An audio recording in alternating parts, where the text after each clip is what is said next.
Buenos días a todos. Pues como ha dicho José, yo me llamo José Luis Casado y trabajo en el área de aplicaciones de AEMET. Antes de nada, me gustaría agradecer a José en particular y al ICE en general, pues la oportunidad, ¿no?, de hablar con vosotros un poco sobre este tema, que es un tema un poco abstruso, pero importante, ¿no?, para la ciencia de datos, entiendo. Antes de nada también, ahí tenéis ya en la pantalla los notebooks que voy a utilizar, que están en GitHub. Entonces, si alguien luego en el futuro pues quiere consultarlos, ahí se van a quedar, ¿no? Para si alguien quiere ejecutar luego el código, etcétera, etcétera. En realidad, de mis 3 notebooks, los 2 de ellos no tienen código, los podría haber hecho en otro formato, pero bueno, como el tercero ya sí lo hice así, pues he preferido hacer los 3 así. También antes de empezar, querría comentaros que por lo que habéis visto cuando se ofertó este curso, hay como 2 partes separadas, ¿no? Una primera parte donde yo voy a hablar fundamentalmente de ficheros GRIP, del formato GRIP, y luego Ernesto, que va a hablar de formato NCDF. Sin embargo, no penséis en ello, en estas 2 partes, como partes estancas, no es que estén totalmente separadas una de otra. O sea, hay cosas, realmente ha sido un poco la forma de organizarnos entre nosotros para repartirnos el trabajo, ¿no? Pero yo voy a hablar de cosas que también se pueden aplicar luego, podríanse aplicar para el NCDF y viceversa, ¿no? O a la hora de la extracción de datos, pues lo mismo, ¿no? Nos teníamos que repartir de alguna forma, yo he hecho una parte, Ernesto otra, o con la visualización igual, ¿no? Pero pensar más como un conjunto, ¿no? El conjunto de estas casi 4 horas. Bueno, y dicho esto, pues voy a empezar ya con el primero, con la introducción de fuentes. He dividido mi parte en 3 partes. Una primera parte, un poquito de introducción, sería un poco la introducción a las fuentes de datos, ¿no? Bueno, de lo que os voy a hablar de unas cuantas fuentes de datos de meteorología. ¿Dónde podéis sacar datos? De todas formas, no penséis que son los únicos sitios de donde se pueden sacar. Hay una cantidad ingente de información meteorológica. Hay información que está más disponible, otra menos. Hay información que es gratuita, otra de pago. Y la verdad es que pues, a veces es difícil saber dónde encontrar las cosas, ¿no? Yo os voy a decir unas cuantas fuentes de datos, pero pensad que hay muchas más, ¿no? En particular me voy a centrar en 3, como comentó ahí. Una, la propia base de datos del Centro Europeo de Predicción a Medio Plazo, el CMWF, al que me voy a referir muchas veces como Centro Europeo, que es nuestra fuente fundamental de datos en AEMET, y la base de datos que se llama MARS, ¿no?, que es una gigantesca base de datos donde ellos almacenan prácticamente toda la información meteorológica desde hace más de medio siglo. Y luego 2 servicios de Copernicus, son el Copernicus Atmosphere Monitoring Service, CAMS, y el Copernicus Climate Change Service, el C3S, ¿no?, que son como las 3 fuentes de datos que os voy a mencionar, sobre todo las 2 primeras, pero bueno. Pero como os digo, hay muchas otras a los que se puede acceder, pero bueno, como obviamente no tenemos un tiempo limitado, pues voy a hablar de ello. Os vamos a hablar de estos 2 formatos, de GRIP y NCDF, pero hay muchos más formatos en meteorología. Con meteorología tenemos que utilizar datos de muchas fuentes distintas, pues es inevitable que cada fuente tenga su propio formato. Entonces tampoco penséis que estos son los 2 únicos formatos, sino que hay bastantes más, ¿no? Por ejemplo, si uno quiere utilizar información de radares meteorológicos, pues probablemente tenga que aprender a utilizar otra fuente distinta, con todos los pequeños detalles que tenga, etcétera, etcétera. Entonces, bueno, esto no queda más remedio, ¿no? Cuando uno se encuentra en una nueva fuente, pues tiene que aprender un nuevo formato. Pero estas 2 fuentes en particular son especialmente importantes, ¿no? Sobre todo para lo que es la predicción. El formato GRIP, que es un formato que, bueno, como ya os comenté, es el estándar de la Organización Meteorológica Mundial, la OMM, y el formato NCF, el que os hablará sobre todo Ernesto, que es un formato que diría yo que es un poco más el formato norteamericano, en cierto sentido, ¿no?, porque fue el que ellos crearon. Pero bueno, recordad eso, que hay muchas más fuentes de datos, hay muchos más formatos y bueno, pues al final nosotros nos vamos a reducir a estos 2 que ya vamos a tener bastante con ellos, vamos. Aquí en este notebook y en los siguientes os iré dejando una serie de enlaces para que podáis vosotros luego en el futuro, pues si queréis consultar un enlace u otro, pues podéis acceder a ellos. Por ejemplo, aquí os comento como un enlace de entrada para que si queréis saber más sobre estas fuentes, pues podáis verlo, ¿no? Por ejemplo, este de aquí voy a bajar un poco esto porque si no... a ver, un momento. Y se me ha ido el...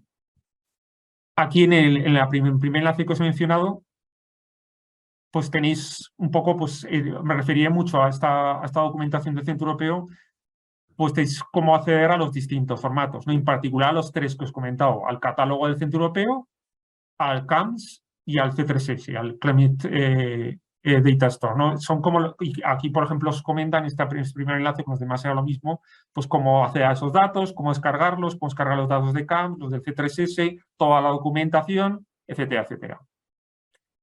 Cómo registrar allí, todo eso. También aquí os pongo como un consejo por si queréis utilizarlo, aunque no va a ser el objeto de este curso, la guía de usuario del Centro Europeo. Ahí tenéis otro enlace a la guía de usuario, donde si alguien quiere conocer más sobre cómo interpretar la información meteorológica, es un buen sitio para informarse mejor, ¿no? Esto es una cosa que quizás a vosotros nos interese mucho como ingenieros de datos, pero a veces conocer un poco los datos que estáis utilizando o cómo interpretarlos, qué problemas podéis tener si los utilizáis de una forma u otra, pues es importante. Entonces, esta es una guía de usuario bastante completa donde uno puede entender bien las razones por las que se presenta la información meteorológica de una forma, qué problemas puede haber, en qué trampas uno puede caer si no se da cuenta, etcétera, etcétera. Pero bueno, simplemente los dejo ahí el enlace. La primera parte de la que hablaré es la base de datos de Mars, que es la base de datos del Centro Europeo y que hablaré más en detalle en el siguiente notebook, ¿no? Como os comento ahí tenéis información sobre predicciones históricas del modelo meteorológico y también sobre reanálisis, ¿no? El reanálisis es una parte muy importante de la meteorología, aunque no es muy conocida al público general, donde, en cierto sentido, corremos el modelo, se ejecuta el modelo durante muchos años, el mismo modelo, ha pasado para saber cuál ha sido la situación durante los últimos años. Es un poco como, es el mejor sitio para ver cuál ha sido cómo ha sido el modelo, cómo ha sido el clima de toda la Tierra durante todos esos años. Es bastante importante en ciencia de datos también, porque es el origen de datos, son los datos con los que se suelen entrenar los modelos de datos que se utilizan, por ejemplo, no sé si habréis oído sobre un artículo que hubo bastante famoso recientemente sobre Google, sobre su nuevo modelo de Machine Learning para predicción meteorológica, y utilizaban para entrenar el EDA5, que es el reanálisis del Centro Europeo. Como os comento, pues es muy útil para científicos de datos porque tienes una fuente de datos bien hecha, con datos limpios, ya bien ordenados y que son consistentes con los que puedes entrenar pues, los modelos de Machine Learning que tengáis. Luego, de todas formas, hablaré más en detalle sobre la base de datos Mars. La segunda fuente de datos es el Copernicus Atmosphere Monitoring Service, que es parte de los servicios Copernicus. Es uno de los 6 servicios del programa Copernicus de observación de la Tierra, que es un programa financiado por la Comisión Europea y de información sobre composición atmosférica, y es gestionado también por el Centro Europeo. Dentro del campo de las energías renovables, que supongo que quizás os interese en particular, pues proporciona datos en detalle sobre energía solar. Este servicio es importante porque, bueno, vosotros podéis pensar, bueno, pues la composición atmosférica a mí pues no me importa mucho, ¿no? El saber si va a haber más o menos contaminación. Pero una parte de ella también es por ejemplo, pues los campos de aerosoles, por ejemplo, de material particulado, que tiene bastante importancia en energía solar, ¿no? Porque puede disminuir pues la energía solar que recibe pues un colector solar, por ejemplo. Entonces, tiene bastante relación. Y en particular, teniendo en cuenta esto, pues se ofrece lo que es este servicio de energía solar, donde podéis descargar los datos de energía solar, como se ve aquí. Aquí, pues si veis al enlace, pues podéis ver que tenéis, pues eso, ¿no? Productos de energía solar, en particular hay dos, el Total Sky Solar Radiation, el Clear Sky Solar Radiation, que proporciona información sobre la radiación suponiendo que no hubiera nubes, que sería el Clear Sky Solar Radiation, y con nubes. Esto es una predicción a pasado, hasta el día -2, ¿no? Se supone que es una predicción histórica, pero que puede ser muy útil, pues, por ejemplo, pues, si queréis pues, datos de entrenamiento. Lo proporciona en forma de series temporales. O sea, vosotros podéis descargaros. Esto es un servicio gratuito, mientras que la base de datos del Centro Europeo pues, es de pago. Como es financiado por la Unión Europea, pues es gratuito. Podéis descargaros los datos de radiación solar. En particular, por ejemplo, en este otro enlace, pues uno puede aquí puede puede poner las condiciones que quiere bajar para cada latitud, qué longitud, fecha, etcétera, etcétera. Ajá. Va a descargarse, pues eso, para qué paso de tiempo, para qué alcances, etcétera, etcétera. Uno lo puede bajar a través de esta web, que bueno, es un poco, quizás, pues bueno, es a través de una, pues de la web en sí, que es igual más sencilla, pero también se puede hacer de una forma más automática en batch, ¿no? Por medio de una API. Y de hecho aquí uno puede traducir lo que esté pidiendo en la web a través de la API. ¿Qué más? Bueno, pues pongo aquí, pues dispone de una API para automatizar el proceso. Luego, más adelante, Ernesto, mi compañero, os hablará más en detalle de todo esto. También esto se puede descargar a través de un portal de una empresa que se llama Soda, que no tengo yo acciones ni aparecido, pero bueno, que es también equivalente, que está aquí, que está encargada por el Centro Europeo también de gestionar todo esto. Entonces, esta empresa ofrece sus propios datos, que hay que pagar por ellos, pero también ofrece los datos de la Unión Europea, estos que os he mencionado, los del Total Sky y el Clear Sky, que son gratuitos porque al fin y al cabo quien los ha financiado es la propia Comisión Europea. Entonces uno puede aquí crearse un usuario, una contraseña, entrar y bajarse los datos. Por ejemplo, de hecho dispone de un visor para descargarlos, ¿no? Uno va aquí al visor, que es este de aquí, y entonces aquí tenéis bueno, tenéis que entrar en el visor para poder verlo. Entonces voy a entrar un momento, pero vosotros podéis crearos un usuario, no hay problema en que os creéis un usuario para esto. Y entonces aquí pues tenéis pues, este mapa, por ejemplo, y uno puede seleccionar un punto en el mapa, puede seleccionar una fecha de inicio y fin, y selecciona todas estas cosas, el paso de tiempo, etcétera, etcétera, y puedes cargarse una serie temporal para ese punto de una serie de años de radiación, ¿no? De radiación global, radiación directa, etcétera, etcétera. Y es algo que puede hacer cualquier persona. Yo os digo que esta parte es gratuita. Por ahora se ofrece esto para localidades puntuales, pero se espera ofrecer mallas completas pronto. De hecho, hace poco hubo una presentación, que os pongo ahí también el enlace, donde se comentó que pronto, bueno, lo dijeron un poco así vago, lo de pronto puede decir dentro de 6 meses o puede decir dentro de un año, ¿no? Pero se espera ofrecer mallas completas, o sea, que se podrá descargar un fichero en CDF entero, por ejemplo, de toda España, de este servicio, aunque por ahora es para localidades puntuales, ¿no? Para una latitud y longitud determinada. El último servicio que también os quiero comentar es el C3S, que os comentaba antes, que tiene más que ver con clima, ¿no? Con cambio climático. O sea, serían ya para predicciones de clima, más bien. Como os comentó ahí, es muy similar a CAMS, de hecho es como su hermano mayor, ¿no? Se puede decir, porque primero fue el C3S y luego ha sido CAMS, el otro servicio de composición atmosférica, y es bastante parecido, ¿no? Tiene su propia API, uno se puede descargar también los datos de allí. También os hablará un poco Ernesto sobre cómo descargar los datos, es prácticamente igual, de hecho es la misma API. Y aparte de eso también tiene una serie de herramientas, ¿no? Bueno, si queréis luego acceder a él y ver lo que hay, tampoco me voy a detener más en él, pero dispone también de una serie de herramientas donde uno puede, pues aquí, que, bueno, tiene una API, como os comentará luego Ernesto, pero también tiene una serie de herramientas donde uno puede, pues, escribir código también aquí, tiene una serie de documentación. Bueno, si queréis ver aquí lo que hay, pues hay un montón de cosas, ¿no? Pues para sacar mapas, para sacar uno lo que quiera, no se puede decir. O sea, depende de lo único que quiera hacer. O puede descargarse uno los datos, porque estos también son gratuitos, a tu propia máquina y ya, pues, acceder con ellos a donde sea. Ya, como os he dejado aquí todos los enlaces, pues bueno, pues podéis aquí luego verlo. Y luego, por último, también esta primera parte de introducción, os quería comentar un momento solo Wekeo, que es una plataforma basada en la nube que proporciona acceso a datos de Copérnicus. Uno puede descargárselos directamente, como os he dicho, o uno puede crearse un usuario en Wekeo. Y aquí hay una plataforma en la nube para actuar, que acaba de empezar, yo creo no lleva mucho, lleva un año o algo así, donde uno puede descargar datos tanto de estos que os he dicho, de Copernicus, como datos también, algunos datos de satélite, de los satélites Sentinel, de EUMETSAT. Entonces aquí también uno puede registrarse, es como todas estas cosas, pues hay una parte privada, una parte gratuita y una parte de pago. Entonces uno puede hacerse un usuario gratuito que tiene acceso a menos cosas, y si uno quiere pagar más, pues paga más. Yo solo lo he utilizado una vez para un curso de EUMETSAT, pero bueno, por lo que vi tenía también un entorno parecido con sus típicos notebooks, etcétera, etcétera, y no puede hacer los datos. Ahí ya, pues si queréis vosotros pues acceder a él y ver lo que hay, pues aquí lo tenéis también a vuestra disposición. Pero es como el portal que se ha creado para esto.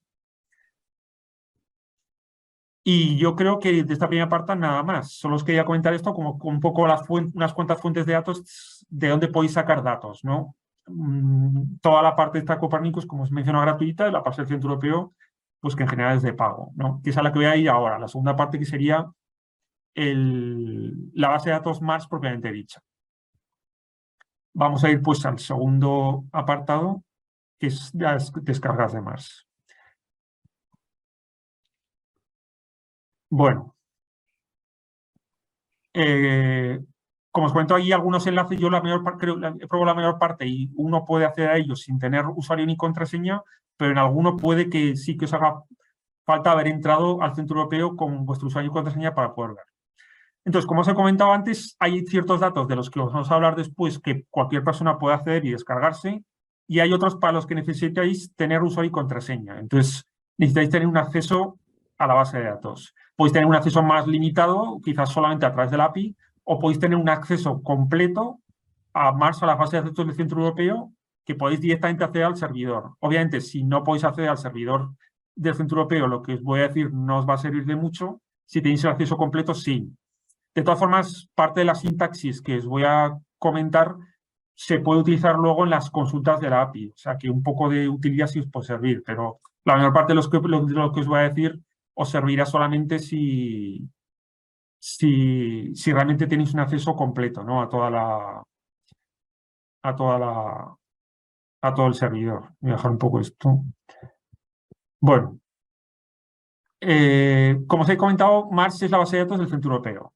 Es una base que tiene un gran tamaño, ¿no? Aquí os comento de casi 400 petabytes en octubre del año pasado, según datos del Centro Europeo, pero que añade una cantidad considerable de datos, las predicciones de cada día.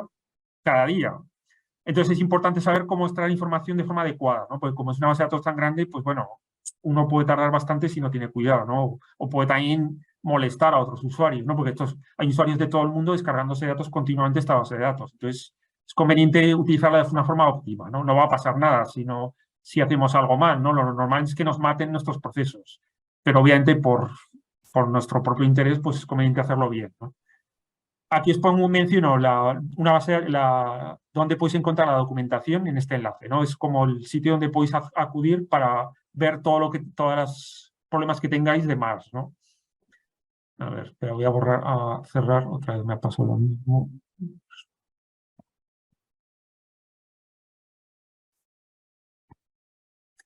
Aquí tenéis, pues eso, ¿no? La documentación de la base de datos, y aquí tenéis un montón muchas de las cosas que os voy a contar realmente están aquí. Entonces, si a alguien no le quedan claras muchas cosas, pues puede venir aquí y consultar lo que sea, ¿no? Veis aquí que tenéis toda la información que os he comentado antes.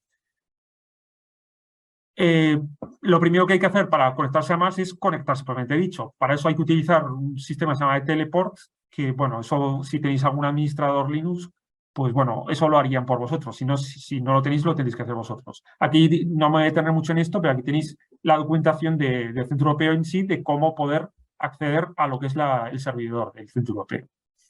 También se puede hacer, en lugar de directamente acceder al servidor, por medio de una API, aunque tiene menos capacidades. Como os comento ahí, el objeto más pequeño al que nos podemos referir en Mars, al que podamos descargar nosotros, es un campo meteorológico, ¿no? Un mapa de un parámetro. Pues si uno se imagina, pues un mapa, por ejemplo, pues de viento, pues ese sería, o de temperatura, por ejemplo, de toda España, pues uno puede descargarse lo que sería ese mapa, que sería, pues un mapa, por ejemplo, de España, de temperatura, de un parámetro, temperatura de 2 metros, por ejemplo, pues para hoy, ¿no? Para hoy a las 12 de la mañana. Eso sería en un campo meteorológico. Si queremos la predicción para dentro de 3 horas o para dentro de 6 horas, pues serían otros campos distintos. Entonces, es como si dijéramos la unidad mínima, ¿no? Que podemos descargar. Por la forma en que está Mars, la arquitectura de la propia base de datos, bajarse una serie temporal de un punto determinado puede ser algo costoso, pero lo que te baja son mapas enteros. Entonces, si tú, por ejemplo, quieres saber la temperatura en Madrid durante todo un año, lo que necesitarás será bajarte los mapas al menos de esa zona durante todo un año, o sea, pero todo un mapa completo, ¿no? Entonces, es una cosa que hay que tener en cuenta, ¿no? Que la forma en que está guardada la información en MAS es en forma de campos meteorológicos. Entonces, claro, tienes que bajarte todo el campo entero, aunque tú solo quieras un punto, ¿no? O sea, cuando uno quiere bajar una serie temporal, es una cosa que puede costar bastante. Y no digamos ya si no quiere bajarse, por ejemplo, la distribución vertical, ¿no? De la temperatura. Imaginaos, por ejemplo, que queréis bajar lo que nosotros llamamos un sondeo, pues la distribución vertical de temperatura en un punto determinado. Pues no solamente tendréis que bajaros un campo, tendréis que bajaros ese campo para todos los niveles de altura, para los 137 que tiene el modelo. Entonces tendréis que bajaros 137 campos para ese punto, aunque solo quisierais para un punto. Y si luego queréis eso para un determinado cantidad de tiempo, por ejemplo, pues para 100 pasos de tiempo, pues necesitaríais 13.000 campos. O sea que, como veis, en cuanto queréis más cosas, se empiezan a multiplicar 9 campos y la información a descargar, cosa que hay que tener en cuenta. Ahí os dejo también un par de enlaces sobre cómo, si queréis ver un poco más de detalle la arquitectura de la propia base de datos MAS, ¿no? De cómo está estructurado en cliente, servidor, etcétera, etcétera. Vamos a ir ya al detalle. ¿Cómo podemos descargarnos los datos de Mars? La primera forma de descargarse los datos de Mars es a través de la web. Como antes os he comentado para Copernicus, pues aquí a través de la web, si uno no sabe nada de programación, directamente puede ir a la web y descargarse lo que sea, que es lo primero que vamos a intentar hacer nosotros. Entonces, uno puede ir a la página de predicciones general, que os pongo aquí, o directamente a la página de catálogo, ¿no? Se puede hacer de una a la otra fácilmente. Entonces, vamos a ir a la página de... Uy, bueno, igual. Vamos a ir al catálogo que está aquí, ¿no? Que podéis acceder a través de la página del Centro Europeo. Entonces, aquí tenemos, por ejemplo, pues el archivo operacional, ¿no? Queremos acceder al archivo operacional. Entonces, entramos aquí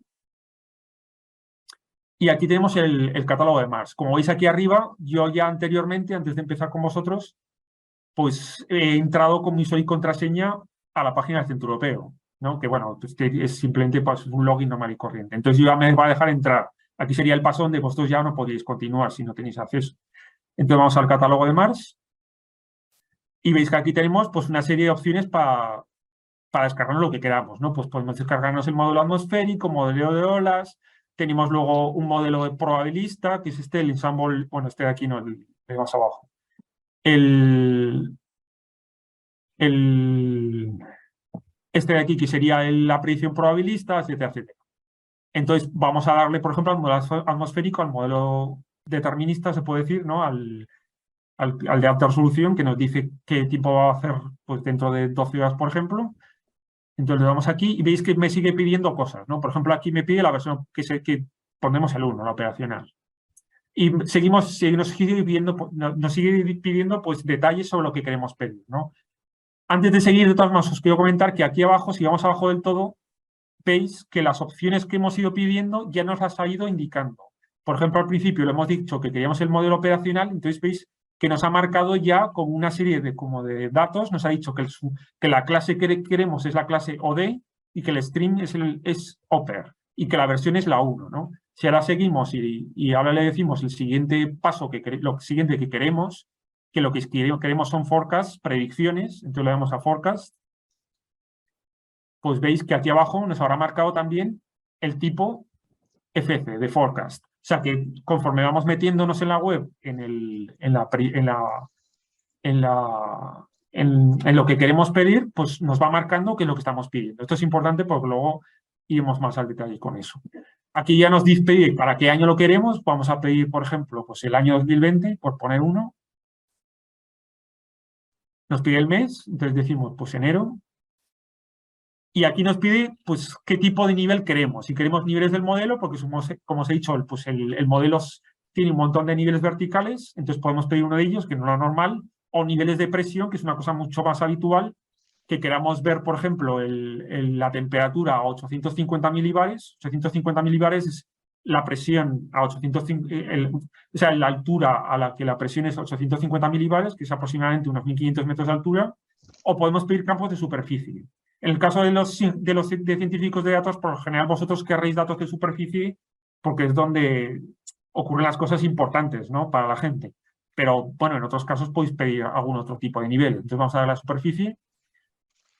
Pedimos un día, por ejemplo, pues no sé, el 8 de enero.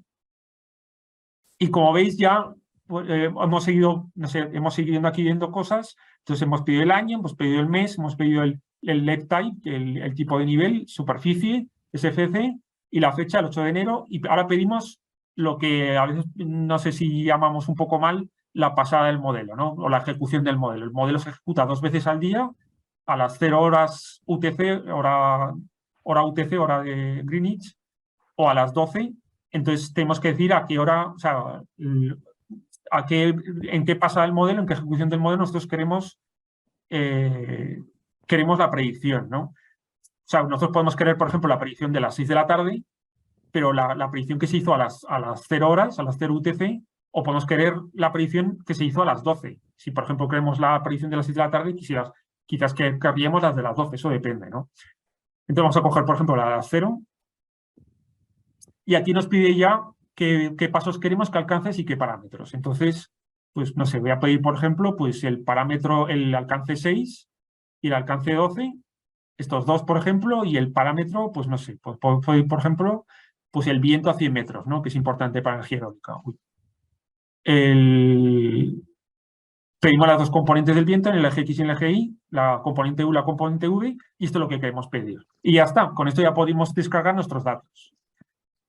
Podríamos darle aquí para descargar nuestra petición, la petición que estamos pidiendo, la de viento, en Green o en NCDF, como os ponía ahí.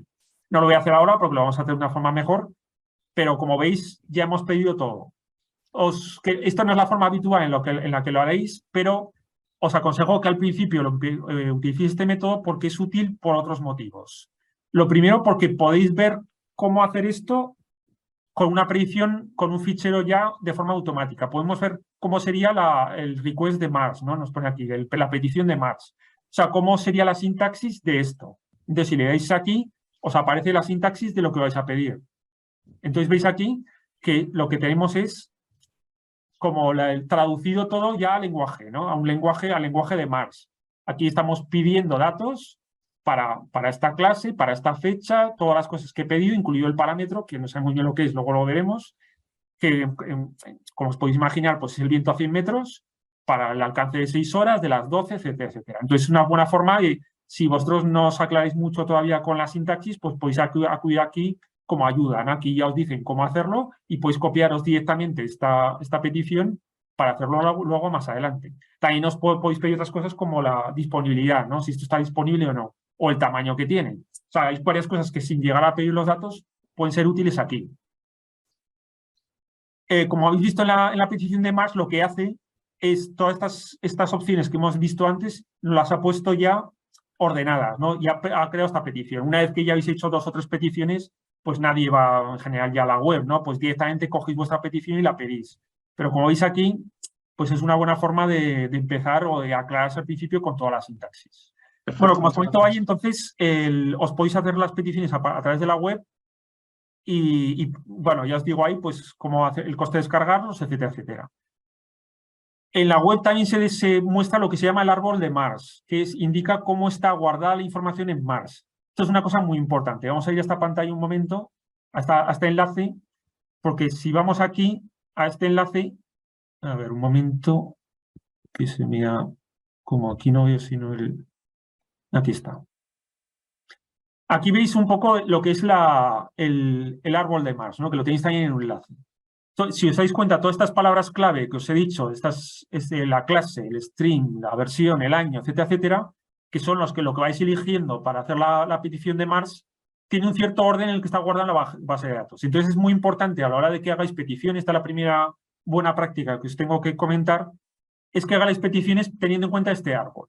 O sea, que en principio pidáis la información que esté toda junta, porque la base de datos va a responder más rápido. Si pedís cosas que están en ramas separadas, pues a más le va a costar mucho más. Entonces, esta es una buena imagen porque os ayuda mucho a ver cómo hacerlo. Por ejemplo, veis aquí que podéis pedir aquí que lo primero que tenéis que hacer, aparte de los parámetros,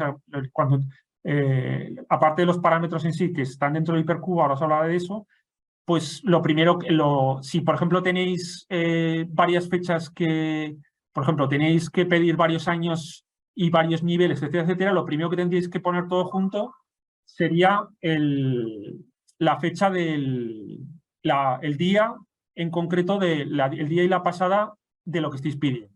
Por ejemplo, suponed que lo que queréis es pedir, no sé, pues el 10 parámetros del año 2014 y otros 10 parámetros del año 2020. Pues si uno quiere hacer varias peticiones, lo que no debe hacer es pedir 2 años para un parámetro. Lo mejor sería pedir 10 parámetros de un año y después en otra petición pedir los otros 10 parámetros del otro año. O sea, siempre respetando lo que es este árbol, ¿no? Como veis, por ejemplo, pues es conveniente, por ejemplo, está en un nivel más bajo el tipo de nivel que el mes. Entonces, por ejemplo, pues que esto ya sí le hará un poco más fino, pues uno podría pedir, por ejemplo, para todo un mes entero, todos los parámetros que quiera, todos los niveles que tenga, y en ese caso se queda solo en este trozo del árbol y no sube más al árbol a otras partes que le cueste más a la base de datos descargar. No sé si se ve más o menos lo que quiero decir. No es que me explique muy bien, pero vamos. Pero bueno, la cuestión es seguir más o menos este árbol para pedir las cosas que estén más cercas unas de otras. Entonces, en concreto, lo que está más cerca, como os comentaba ahí, que ya lo he perdido, son los parámetros que pidáis. Cuando pidáis algo en Mars, lo mejor es pedir todos los parámetros juntos. O sea, no pedir, por ejemplo, si tenéis que ir, por ejemplo, la radiación y el viento, pues no pedir primero el viento para 10 años y luego pedir la radiación para 10 años, porque eso le va a costar el doble a la base de datos. Primero tendrá que pedir el viento y acceder a todas las cintas, a todo lo que tenga la base de datos, y luego pedir toda la radiación y hacer lo mismo. Es mucho mejor, por ejemplo, por poner un ejemplo, si uno quiere hacer 2 peticiones, hace una petición de 5 años de todo, del viento y de la radiación, y otra petición de otros 5 años del viento y la radiación, porque está todo más junto. O de un año o de lo que sea, ¿no? Siempre intentando respetar este árbol que os he mencionado antes. Teniendo en cuenta que el hipercubo ese que os he mencionado ahí, este de aquí, el que es como la cantidad mínima de información, pues es teniendo en cuenta todos los parámetros, ¿no? O sea, uno tendría que pedir todos los parámetros, ¿no? Ahí. De todas maneras, aquí, si queréis verlo más en detalle, pues vais aquí a los enlaces que os he comentado y ya está, ¿no? Al documento de arquitectura o, bueno, al árbol este que os he comentado, etcétera. Pues, de hecho, por eso os he empezado con la web, ¿no? Porque como veíais que íbamos de fuera adentro, que íbamos pidiendo cada uno de los parámetros dentro del árbol, pues el propio Centro Europeo está diciendo, ojo, los parámetros que están más dentro es mejor que los pidáis todos juntos y lo que está más fuera, que sea lo que pidáis como más por separado. Bueno, vamos ya a la sintaxis, ¿no? La sintaxis de Mars. Bueno, como en todos estos enlaces podéis ver más detalles de la sintaxis de Mars en línea, etcétera, etcétera, ¿no? Así como de cada una de las palabras clave, de las keywords que se puede utilizar en una consulta Mars. Hay muchas más de las que os voy a comentar a vosotros, de las que os he comentado ya, pero bueno, ahí ya es, si uno quiere alguna especial, pues ya se mete ahí y ve lo que significa, etcétera, etcétera. Veis aquí más o menos lo que es el formato de una consulta típica. Esto sería un script típico de Linux, ¿no? Pues dentro del script de Linux metéis esto. Entonces llamáis a Mars y luego pues llamáis a un fichero, si queréis, o aquí a la entrada estándar, y esta sería la petición que haríamos, ¿no? También la podéis meter dentro de un fichero, según las reglas normales de Linux. Entonces veis que hay, como si dijéramos, como 2 comandos principales. En realidad hay 4. Retrieve, list, read y compute. Aunque yo voy a explicar solamente 2, pues los otros 2 se utilizan muy poco, ¿no? Retrieve es, como uno se puede imaginar, descargar los datos. Y list, que ahora voy a hablar un poco de él también, es para ver qué datos hay, no para descargarlos. Luego tenéis aquí una serie de campos que son la clase, o aquí os digo, pues, si es operacional o reanálisis, que es una cosa a la que mencionaba antes, el sistema de predicción, si es determinista, si es probabilista, o sea, ensemble, si es de oleaje o otros que hay, aunque por lo general probablemente sea uno de estos 2 primeros que queráis vosotros, o determinista o probabilista. El tipo de campo, si es una predicción, un análisis, o por ejemplo, en el caso de una predicción de probabilista, pues en realidad hay 50 predicciones. Entonces, si queréis, por ejemplo, un miembro particular o el miembro de control, pues aquí sería donde se pediría, ¿no? Aunque no es algo habitual.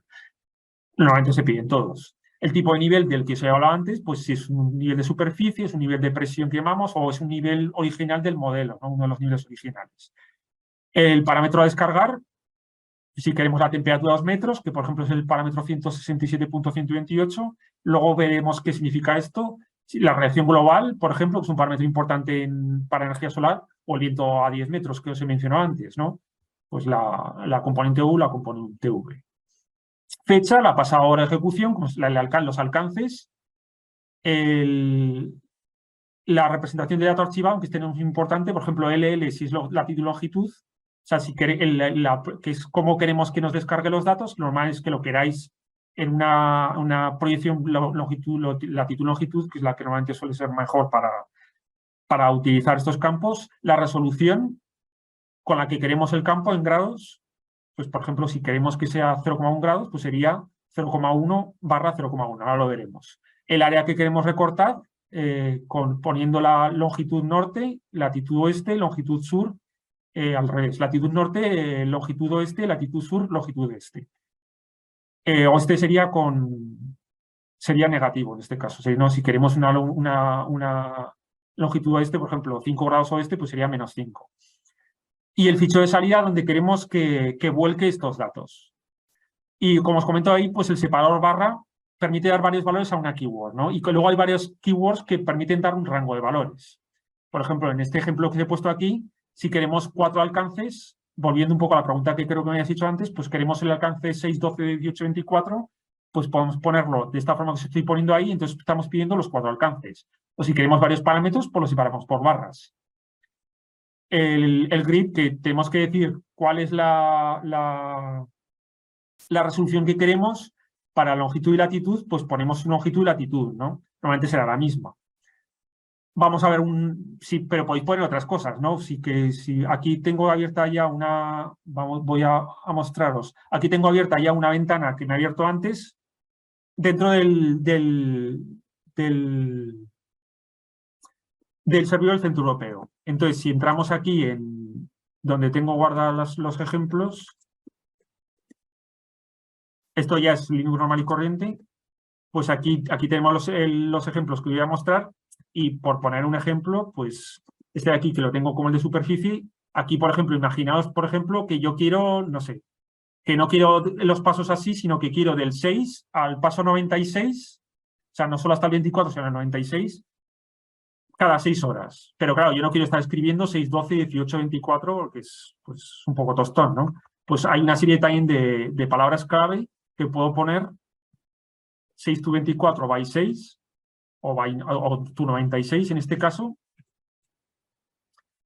Y en este caso me descargaría todos los datos desde 6 hasta 96 cada 6. O sea, una serie de ayudas que os pueden ayudar, pues eso, ¿no? A pedir las cosas, ¿no? O cada hora, por ejemplo, pues lo mismo.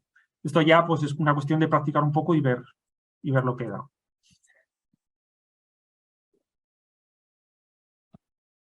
Bueno, hay una última palabra clave que os quiero mencionar un momento, porque todas estas ya os he hablado un poco de ellas. Aquí os pongo, por ejemplo, pues dónde queréis descargarlas, que aquí, por ejemplo, las queréis descargar en el directorio Scratch. El directorio Scratch es un directorio que da el Centro Europeo para datos, ¿no? Normalmente tenéis el directorio Home, donde normalmente guardáis código, y el típico directorio de datos, que en este caso, pues con la variable de entorno de las Scratch, pues podéis acceder a él, ¿no? Y para descargar, normalmente los datos grandes, como por ejemplo los datos, pues por ejemplo, con las descargas que puede ocuparos mucho, pues se suelen descargar ahí. El que os quería decir es este que os pongo aquí de Using Frequent, porque este yo lo suelo poner a veces, lo comento como una curiosidad. Este se suele utilizar cuando no queréis descargar lo mismo muchas veces, que es lo normal. Pues imaginaos que queréis descargar por los datos de un año del viento a 100 metros, pero solo los queréis descargar una vez para tenerlos ya vosotros, ¿no? Es mejor utilizar esta palabra clave para que el sistema sepa que estos datos no los vais a bajar muy a menudo y entonces no los guarde en caché. Porque claro, el caché que tiene es limitado. Entonces, si es un dato que vais a descargar muchas veces, pues no lo pongáis, pero si no es mejor ponerlo, porque así no ocupamos espacio en el caché que puede estar dedicado a otras cosas. Ajá. Tampoco es una cosa muy importante, ¿no? Pero bueno, no es una mala práctica, ¿no? Notar que el modelo está archivado en una malla que es distinta de la latitud y longitud. Esto está archivado en lo que se llama una malla gaussiana reducida, ¿no? Que es un tipo de malla distinta. Aquí os pongo también un ejemplo de que, claro, si estuviera archivado en una malla latitud y longitud, pues habría muchos más puntos de latitud y longitud cerca del polo que en el Ecuador. Y eso para un modelo, pues no le hace mucha gracia, ¿no? Los modelos quieren que estén más o menos equitativamente espaciados, ¿no? Pero por la forma de esfera de la Tierra, pues tiene que utilizar una malla distinta, ¿no? Entonces, siempre el modelo, tanto el modelo centroeuropeo como otros modelos como el modelo de AEMET, que se llama Harmony, pues utilizan una malla distinta y luego, pero luego los datos en los que, o sea, como queremos nosotros normalmente ver los datos es con una malla latitud-longitud, ¿no? Entonces, para ello, lo que hace el Centro Europeo es, cuando nosotros descargamos los datos de Mars, nos los interpola automáticamente a la latitud al tipo de representación que le digamos, ¿no? Por ejemplo, la latitud-longitud esta que os he mencionado. Y es algo que hace con una librería interna que se llama MIR, que os pongo aquí. Es una librería interna, no se puede hacer de forma externa, pero que ya automáticamente nosotros podemos pedir los datos como queramos. Si queréis también pedirlos en la resolución original, la gaussiana reducida, lo podéis hacer, ¿no? Hay, en lugar de ser LL, habría que decir GG, que es la forma es el código, ¿no? Para la gaussiana reducida, también hay por ahí la documentación para esto, y no podías cargarse los datos en esa malla si quisiera, aunque en ese caso tendrías que bajarte los datos de toda la Tierra. No es lo normal, ¿no? Normalmente no lo necesitaréis. Es cierto que cuando uno interpola, inevitablemente suaviza los datos, ¿no? Entonces, los datos muy extremos, por ejemplo, un dato de una racha de viento muy extrema, se va a quedar un poco suavizado. Pero en general no suele ser muy importante, ¿no? Porque como la solución del modelo es tan general, pues no tiene mucha importancia estas cosas, ¿no? Y como es bastante más complicado utilizar la malla original, por lo general es mucho mejor utilizar siempre la latitud y longitud en vuestro caso y ya está. Una última cosa. Os he comentado antes que para saber qué código numérico corresponde a cada parámetro, pues será una cosa un poco rara, ¿no? El 128, 167 y 128 que se mencionó antes. ¿Cómo podemos saber a qué código corresponde a qué campo? Pues para eso hay una serie de tablas de parámetros, que os pongo aquí también el enlace. Bueno, vamos a abrirlo directamente. ¿Qué es esta de aquí? Entonces veis aquí que tenemos cada uno de nuestros parámetros y tenemos aquí lo que llaman aquí el parameter ID, que es la primera parte de lo que os había dicho, el 167 que veíais antes. Entonces aquí podéis buscar, por ejemplo, pues no sé, la temperatura a 2 metros, 2 meter temperature, y bueno, hay un montón aquí, bueno, lo que pasa es que hay tantas que lo que pasa es que aquí está la de 2 metros, entonces veis aquí que me dice qué parámetro tiene. En particular, hablaré un poco más de ello después. Si queremos, por ejemplo, verlo para la edición 1 de GRIP, que luego os diré qué es esto, pues aquí para la temperatura 2 metros, pues os dice que es el parámetro, a ver, espera, esta no es la que yo quería. Vale. En realidad tenéis que ir a la tabla que os interese ir, porque aunque hay un montón de tablas, o sea, aunque es una tabla conjunta, hay un montón de tablas dependiendo de qué tipo de parámetro queráis. Esto luego hablaré un poco más de ello. Y hay dos tablas especialmente importantes. La tabla estándar, con su propio nombre dice, que es la 128, y la tabla estándar 2, que es la 228. En general, yo creo que casi todos los parámetros que pedáis serán una de estas dos tablas. Entonces, en la tabla 128, si buscamos aquí, pues podéis solicitar, por ejemplo, la temperatura que he dicho antes.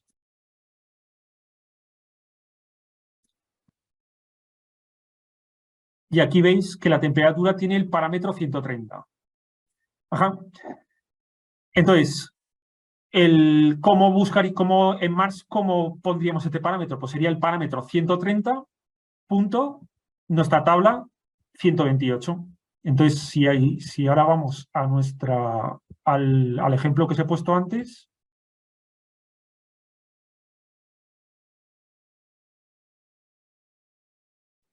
en este caso yo lo que he pedido no era la temperatura a 2 metros, no me acuerdo qué pedía aquí, lo que sí me acuerdo que era la radiación, este primero no me acuerdo cuál era. El 169, 128 es la radiación, y por ejemplo para el viento a 100 metros, pues tenía aquí a la tabla 228, parámetros 246 y 247. Pues de esa forma podemos ver qué parámetros son.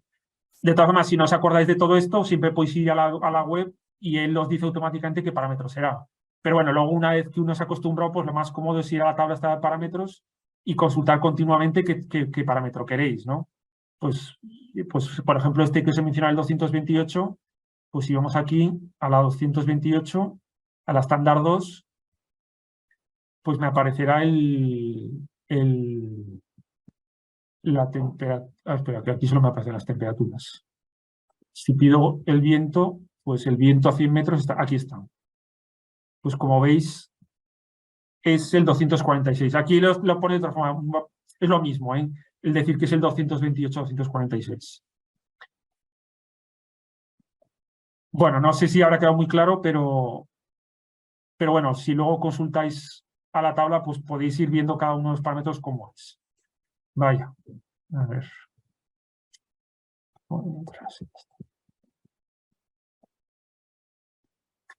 Bueno, ya tenemos nuestra petición.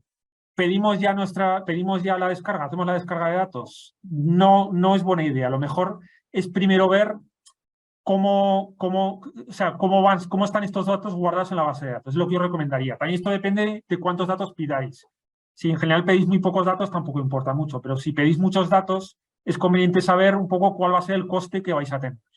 Entonces, para eso, mi recomendación es que primero hagáis un list de esa misma petición que habéis pedido, esta que tenéis aquí, pero con el comando list, para ver solamente qué datos hay, cómo están guardados estos datos. En realidad no aparecen todas las palabras clave que había antes, por ejemplo, pues el hecho de que sea latitud y longitud le da igual porque no vamos a descargar los datos realmente, solo vamos a ver si están, ¿no? Entonces veis que algunas palabras clave no están, pero la mayor parte están igual que antes. Entonces vamos a pedir estos datos con list para ver cómo están guardados. Vamos a ejecutar esto ya. Para ejecutar una petición en Mars, en general la podéis ejecutar directamente. Aquí tengo mi fichero, que es este mismo que os he puesto aquí, ¿no? Con la petición ya. La podéis ejecutar este fichero tal cual. Yo, de todas maneras, lo suelo hacer utilizando el planificador de procesos de Mars, que en general yo creo que es recomendable, aunque es más importante para cuando uno tiene que lanzar procesos más fuertes en el servidor de Mars del Centro Europeo, pero en general suele ser mejor porque se tiene más control sobre los procesos, ¿no? Hay un planificador de procesos que se llama Slurm, que tenéis también la documentación, etcétera, etcétera, pero para esto, que es una cosa que es una tontería, en general con un par de comandos ya uno tiene suficiente, ¿no? En concreto, con el comando SBATS. Entonces uno pide SBATS Surface Sub y ya está. Entonces ejecutamos esto, ya hemos creado nuestro trabajo, está ejecutándose, podemos ver cómo va con nuestro usuario, entonces yo con mi usuario veo cómo está en la cola, con este comando, realmente, mira, he ido tan rápido que he acabado, mientras os lo estaba diciendo. Como es un list, pues al listarlo en la petición es una cosa bastante fácil. Ya, sí, realmente los únicos comandos que necesitaréis serían estos dos y el comando cancel para cancelar procesos, aunque tiene sus más y sus menos, pero bueno. Entonces vamos a ver cuál ha sido la salida. En list, como veis, he puesto como salida que me saque la salida a list surface. Entonces vamos a ver este fichero que me habrá creado. Aquí está. Y vamos a ver qué tiene dentro. Entonces veis que esto que tiene dentro tiene el tamaño de lo que nos hemos pedido, que tiene 200 megas de tamaño, esto está en bytes. El número de campos que hemos pedido, 16, porque son 16, pues si uno cuenta aquí, pues más o menos lo ve, ¿no? Pues tiene 1, 2, 3, 4 campos, para 4 alcances, pues 16 campos, ¿no? Y veis que aquí tiene el número de ficheros en disco y de ficheros en cinta. Esto es una cosa muy importante. Y también, o de tamaño online y offline. Esto se refiere a los datos que ha cogido directamente de disco, que cogería, mejor dicho, si hiciéramos la petición de Mars, que cogería de disco y que cogería de cinta. Los datos que coge de disco son mucho más rápidos, porque los tiene directamente en su disco ya, y entonces simplemente es descargarlos y ya está. Mientras que los datos que uno coge de cinta van mucho más despacio, porque tiene que haber un robot que se encargue de ir a por esa cinta, donde tiene que guardar los datos, extraerla, descargarlos y ya pasarlos a nosotros. O peor aún, si hay alguien que está utilizando esa cinta al mismo tiempo, pues nos dirá que esperemos y hasta que no acabe esa persona no nos va a dejar a nosotros. Entonces, antes de hacer la petición es importante ver cómo va a ser esa petición, ¿no? Si vamos a pedir datos de disco o de cinta. Obviamente yo, como no quiero que estemos aquí esperando una hora, pues he hecho una petición fácil donde me va a descargar todo de disco y entonces va a ser súper fácil y me va a descargar todo rápidamente. Si fueran de ficheros de cinta sería otra historia. También es importante cuántas cintas se pidan. Si uno pide una cinta, pues no le puede gustar mucho, pero si uno pide, que he visto alguna vez por ahí, pues pidiendo 20 cintas, pues claro, hasta que no acabe con las 20 cintas no va a acabar. Pero en este caso es una petición fácil, ¿no? Entonces, una vez que hemos visto que podemos hacer pedirlo, porque, bueno, y uno dice, y bueno, ¿y cómo se...? Yo no puedo elegir pedir las cosas de disco de cinta, ¿no? Claro, eso depende de cómo lo tenga guardado de Mars. En general, los datos que se piden mucho, no sé, datos de temperatura, de viento, cosas de ese tipo, pues suele los de los últimos años. Como los pide mucha gente, los guarda en disco, porque como él sabe que los va a pedir mucha gente, pues así le atiende a las peticiones rápido. Los datos raros, pues de campos raros, ¿no? Pues pongamos la radiación directa, pues no es un campo que pide mucha gente. Y del 2015, pues casi seguro que esos van a estar en cinta. Eso depende, ¿no? Si son datos que nosotros acabamos de pedir, probablemente pues, aún los tenga en cinta, en disco de todas formas, ¿no? Aunque al principio los hayamos pedido en cinta.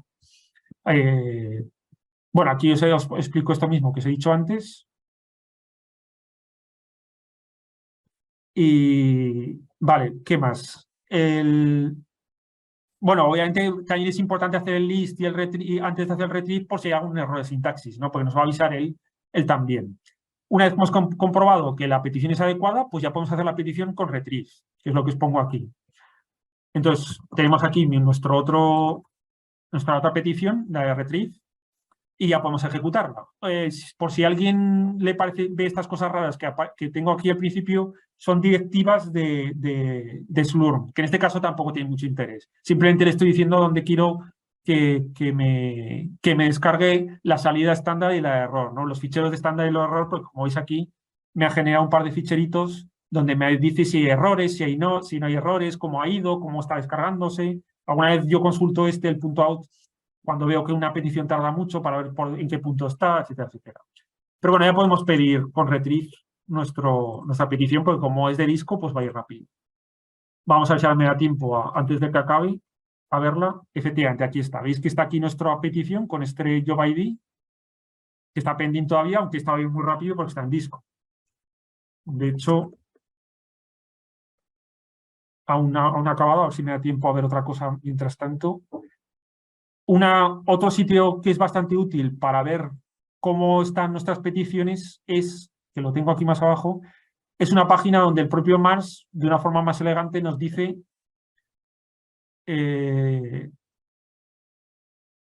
a ver, aquí nos dice qué peticiones hay por parte de todo el mundo. Entonces, como veis, aquí tengo mi petición en verde, que ya habrá acabado, pero como es donde he hecho la petición, pues entonces veis que estoy pidiendo un retrieve y tal, que pido 16 campos online, ¿no? O sea, que son todos de disco, que lleva 8 segundos, el tiempo que lleva. Pero como veis, hay otros usuarios aquí más abajo. A ver si me deja ir hacia abajo, porque esto es un costón. Bueno, voy aquí un momento, vale. Entonces, como veis, aquí hay un montón de usuarios haciendo peticiones y hay algunos en rojo que son las que están paradas. A veces pues, es útil para ver lo que hay, ¿no? Y para ver cómo está descargada la cosa, ¿no? Pues veis aquí, esta persona, por ejemplo, pues bueno, ha hecho una petición pues, que, bueno, ha pedido solo 224 campos, que es muy poquito, pero lo ha pedido en 7 cintas. O sea, que puede tardar un ratito, vamos. Puede tardar bastante. Es lo que he dicho antes, ¿no? Si uno, es mejor primero hacer la consulta con list primero para ver qué estamos pidiendo y para reorganizar nuestra consulta si vemos que puede dar problemas.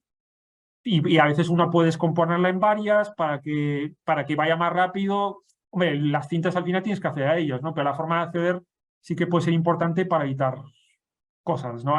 Pero bueno, a veces no queda más remedio, ¿no? Que hacer las peticiones así. Bueno, vamos a ver cómo ha ido nuestra petición, porque esa seguro que ha acabado ya. Y ha acabado efectivamente. Entonces vamos a Scratch. Bueno, aquí nos habrá generado más ficheros de estos de salida que habrán ido bien. Entonces voy a mi Story Scratch y veis que aquí ya tengo mi salida, ¿no? Mi grip, que ya me he descargado. Y este bit de grip, una vez que esté descargado, ya lo puedo descargar luego con un FTP normal a mi máquina local.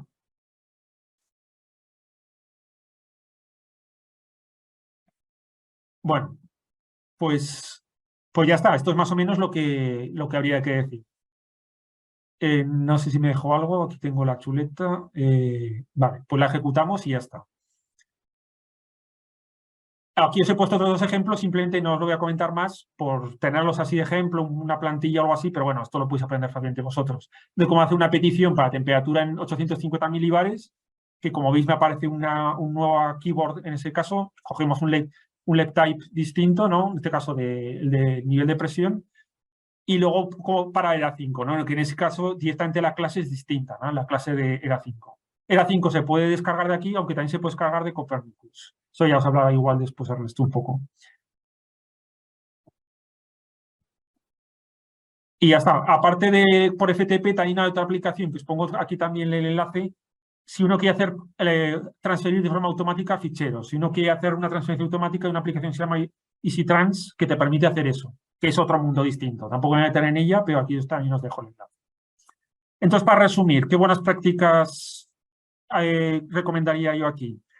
Pues primero, bueno, vamos a ir directamente a la página del Centro Europeo donde te lo dice, pues el propio Centro Europeo, pues a ver, que me lo habrá abierto otra vez en... No, no me lo ha abierto. Pues puedo abrirlo un momento.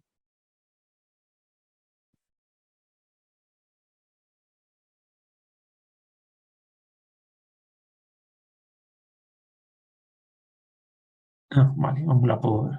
Vale, espera. Esta estaría la del...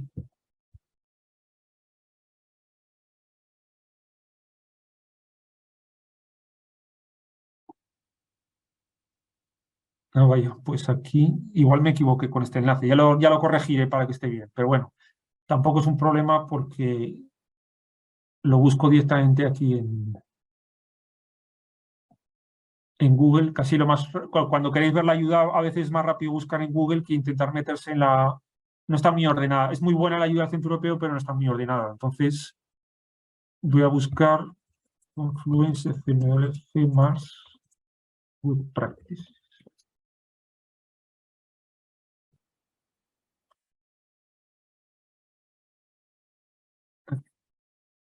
Como veis por Google casi es más rápido encontrarlo.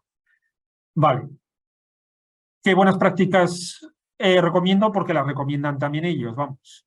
Pues primero, ver exactamente qué quieres descargar, utilizar lists para intentar ver el tamaño y si utilizan más o menos cintas, ver cómo se distribuye en cintas la petición, si es una petición muy grande, si es una petición pequeña, pues tampoco pasará nada porque será una cinta solo, pero si no, intentar ver, tener en cuenta que la distribución de cintas depende del árbol de más que os he comentado antes,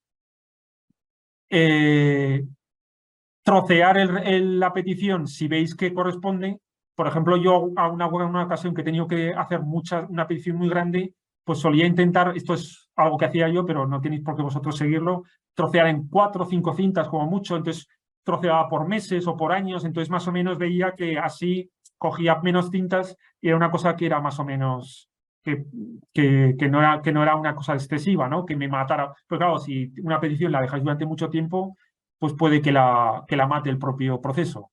Y de hecho hay otro problema, ¿no? Con esto ya acabo. Pero a veces una cosa que puede ocurrir es que planeéis una petición más o menos bien, pero que esté tan ocupada la base de datos que directamente os deje esperando. Alguna ocasión recuerdo yo que me dejó esperando un proceso pues durante varias horas. Entonces, cuando empezó mi proceso ya llevaba varias horas y al final, cuando ya estaba descargándome los datos, pues acabó matándome el proceso cuando estaba a mitad. Eso ya depende, ¿no? Un poco de cómo esté cargada, de cómo esté congestionada la base de datos. Pero bueno, ahí también con la práctica, pues podéis ver cómo ir jugando. Bueno, vamos a la tercera parte. Aún nos quedan 50 minutos, o sea que más o menos estamos en tiempo. Ya tenéis vuestros datos descargados, ya sea GRIP, NCF o lo que sea, aunque en general el Centro Europeo suele, el formato original nativo es GRIP, en su caso. Para todos datos, para muchos de estos modelos meteorológicos suele ser GRIP. Para los modelos de clima suele ser más NCDF, ¿no? Aunque se puede pasar más o menos de uno a otro, pero vamos. Entonces vamos a ver ahora cómo podemos ver lo que hay en el interior de estos ficheros, cómo manejar estos ficheros GRIP. Entonces, para eso, bueno, pues podéis acceder a través de, os hemos puesto aquí el botón para acceder a Colab, a la plataforma en la nube de Google. Entonces, yo tengo aquí ya abierto un... Vaya, hombre, me ha desconectado. Vamos a reconectarlo por estar demasiado tiempo. Vamos a ir ejecutando mientras os voy a ir diciendo... A ver. Aquí tengo el mismo notebook. Entonces, como me ha desconectado, lo que voy a hacer es... Voy a ejecutar, lo tenía ejecutado ya, pero no pasa nada. Lo voy ejecutando otra vez. José Luis, Sí. disculpa, aunque te haya desconectado, es posible que los datos estén todavía, ¿eh? Sí, verdad, gracias. Pues Pincha voy a probar, voy a mirar un momento, por si acaso. en el icono de donde aparece la carpetita a la izquierda. No, pero bueno, voy a mirar también a ver si tengo esto, a ver si todavía me funciona. Sí, vale, pues gracias porque me has ahorrado 5 minutos. Eh, pues como tengo todavía esto, lo que he hecho yo antes de la clase es preinstalarme todo. No cuesta mucho, cuesta solo 5 minutos, pero bueno, así nos ahorramos ese tiempo, ¿no? Vosotros si queréis hacer esto, pues podéis abrirlo en Colab otra vez y ejecutar todas estas cosas, vamos. Y vamos a ver estos paquetes, ¿no? Que esto no es que sea muy afortunada esta metáfora, pero quería un poco representar que lo que vamos a hacer es, tenemos nuestros ficheros grip y hay una serie de paquetes que nos envuelven esto para hacernos la tarea más fácil, ¿no? Primero habla de DC Codes, que es como el que está más directamente en contacto con grip para, para ver lo que hay en interior de grip, pero como a veces es un poco incómodo de utilizar, pues hay otros módulos como el Xarray o el Climela que os hablaré un poquito para hacernos la vida más fácil, se puede decir. Lo primero que tenemos que hacer es instalar todos estos módulos. Os pongo aquí dos formas de instalar EasyCodes, que es el primero que vamos a ver. La primera es la forma estándar, que es utilizando CMake, que es la utilidad que tiene el Centro Europeo, que bueno, aquí os pongo de donde lo he sacado directamente, uno coge la máquina y se lo instala. Entonces simplemente se siguen estos pasos y ya está. Y la segunda es con Conda, ¿no? Que es como lo he hecho aquí porque nos resultaba más sencillo. Entonces aquí primero he ejecutado, he instalado el propio Conda en Colab.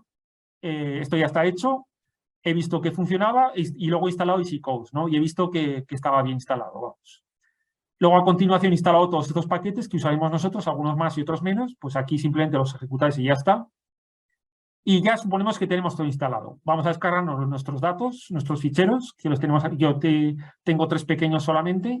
Entonces descargamos los datos de la nube de AEMET. Ya los tenemos ahí descargados. Y vamos a empezar ya con lo que serían los grids, ¿no? Tenemos los ficheros grid. ¿Cómo podemos ver qué hay dentro de un fichero grid? Pues el fichero grid, como os pongo ahí, es un formato estándar de la Organización Meteorológica Mundial para intercambiar datos meteorológicos.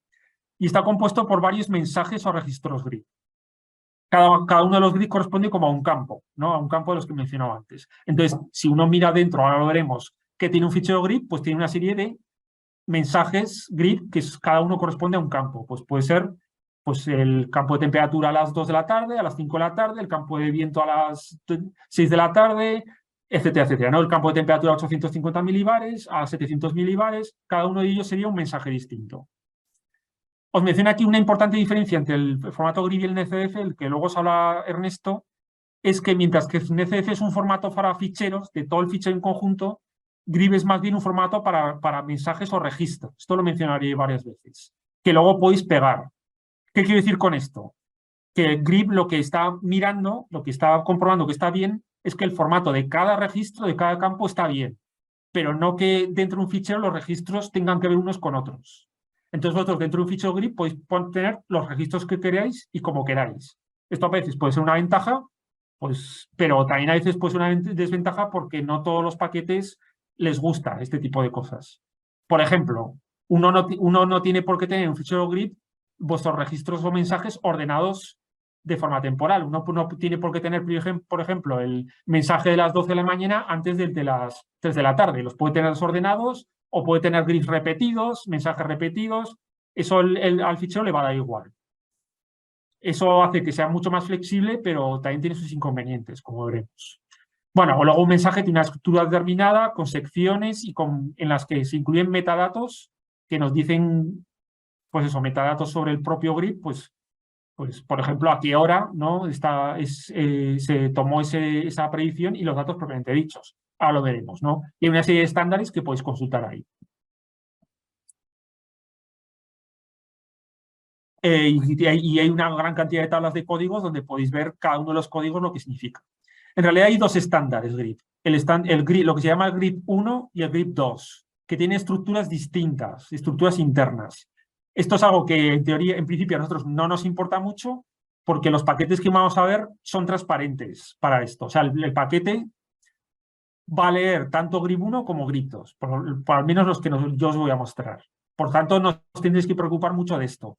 pero hay algunos pequeños detalles que sí son importantes tener en cuenta a la hora de leer un fichero GRIP, que os comentaré a continuación o dentro de un poquito sobre pequeñas diferencias, ¿no? entre uno y otro que sí que tener en cuenta.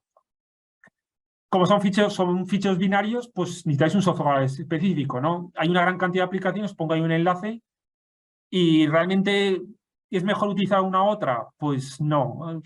Hay muchas, cada servicio meteorológico muchas veces ha creado la suya propia y hay gente que dice, pues yo creo que PyGrib es mejor, otros que dicen que WGRIB 2 es mejor. Ahí ya depende, ¿no? Yo la que os voy a mostrar es, la primera es EasyCodes, que es el paquete del Centro Europeo. ¿Por qué os voy a mostrar ese? Aparte porque es el Centro Europeo, porque es el que está más cerca de GRIB, es como si dijéramos el que está más en contacto con él, que te dice más sobre el GRIB cómo está por dentro, ¿no? Porque es el que yo creo que en general la mayor parte de estas aplicaciones realmente utilizan EasyCodes por debajo, aunque te lo ocultan para ocultarte ciertas cosas, ¿no? Pero bueno, yo os voy a mostrar esta, pero no tenéis por qué utilizarla, vamos. Las GRIB keys, como os comento ahí, son los metadatos de cada mensaje GRIB y nos informan sobre características de este parámetro, pues, características espaciales o temporales, ¿no? Pues lo que os he comentado, pues por ejemplo, qué área estamos mirando, que tenemos de ese GRIB, si es el área de toda la península, de toda la Tierra, que son pues eso, variables espaciales, variables temporales, en qué momento fue, qué alcance estamos viendo, etcétera, etcétera. Estadísticas, hay muchos metadatos distintos, ahora veremos unas cuantas. Y os pongo que hay dos tipos de GRIB keys, las que se llaman codificadas, que están propiamente dentro del fichero, y otras que no están en el fichero, pero que él, on the fly, o sea, sobre la marcha, las computa y te las puede mostrar. Tampoco nos importa mucho esto, ¿no? Os lo comento un poco para que estéis familiarizados con el lenguaje. Aquí os pongo unas cuantas. Ahora las vamos a ver directamente a mostrarlas con un fichero y las veréis mejor. Ahora os mostraré unas cuantas. Os pongo aquí un poco para que las tengáis de ejemplo. Bueno, ¿cómo podemos ver que tiene un fichero GRIB dentro? Como os he comentado, hay un paquete que se llama EasyCodes donde podéis extraer las cosas y que podéis meter un programa, pero es conveniente, o yo creo que es una buena idea, para echar un vistazo a los GRIB y ver que dentro utiliza lo que se llaman las GRIB Tools, que son una serie de comandos que proporciona el Centro Europeo para investigar un poco qué tienen dentro un GRIB. Uno puede ver un poco, si tiene un montón de GRIBs que le ha pasado a otra persona, pues puede ver qué hay ahí, más o menos, y luego a la hora de programar y de sacar datos, pues uno ya no usaría las GRIB Tools, que pueden ser un poco toscas para esto, y utilizaría ya, pues por ejemplo, EasyCodes, por ejemplo, la interfaz de Python de EasyCodes. Vamos a ver, hay una docena de GRIBs, pero yo voy a mencionar sobre todo tres, que son estas tres de aquí.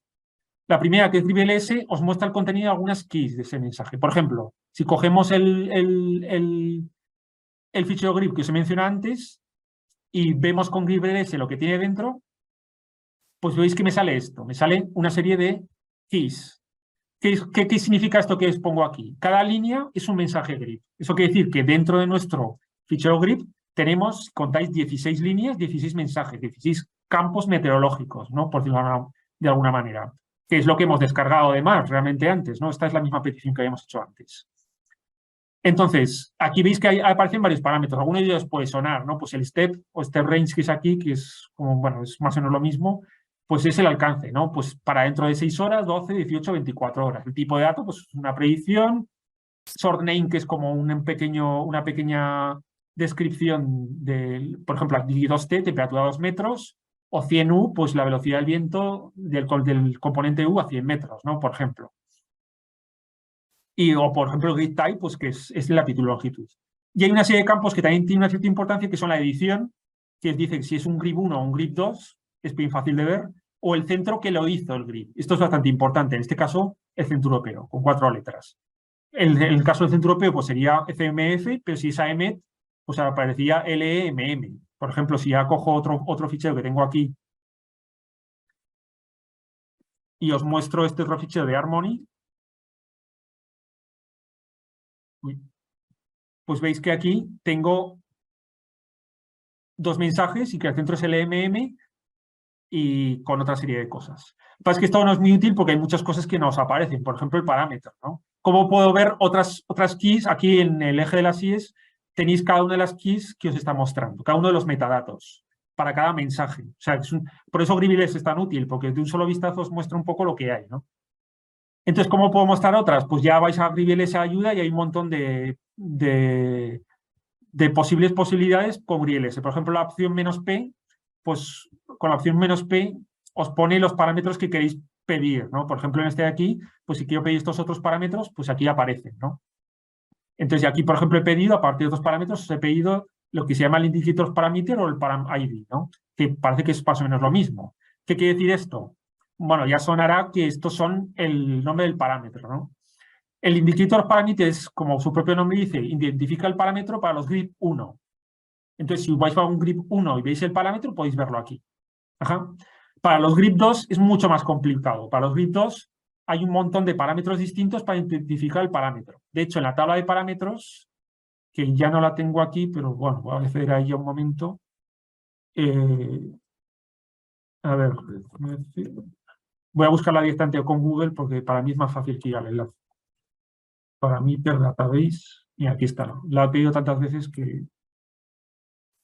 Si vais aquí y vais al parámetro que sea, por ejemplo, 100 wind. Vaya, me lo gusta, espera. Vale, este de aquí.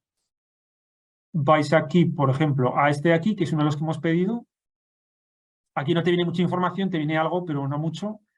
Pues veis que aquí en la edición 1 nos dice Indicator Parameter 247, lo que os acabo de decir antes.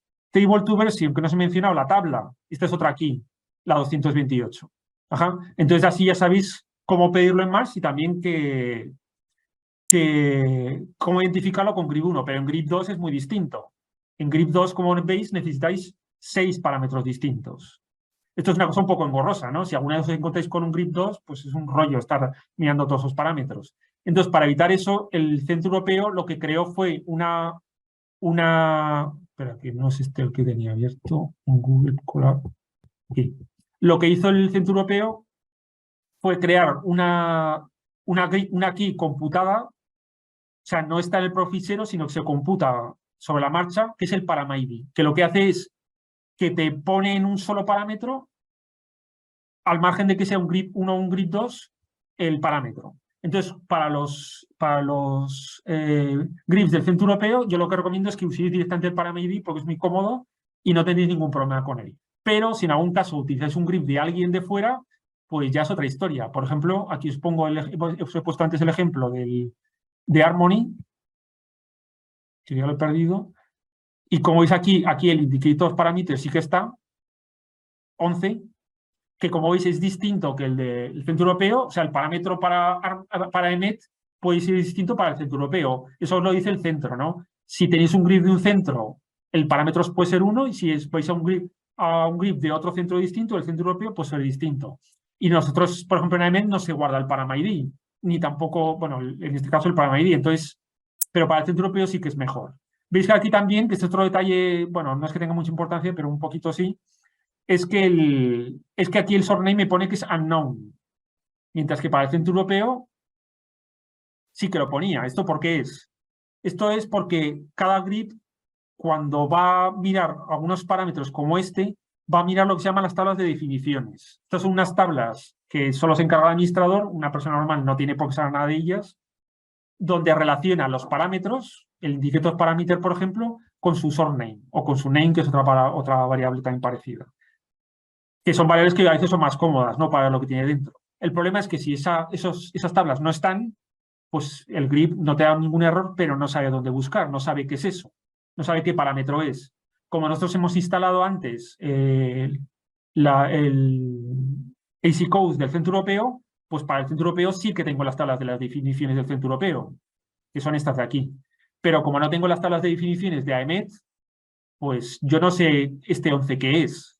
Ajá, porque tendría que ir a las tablas de definiciones de AEMET.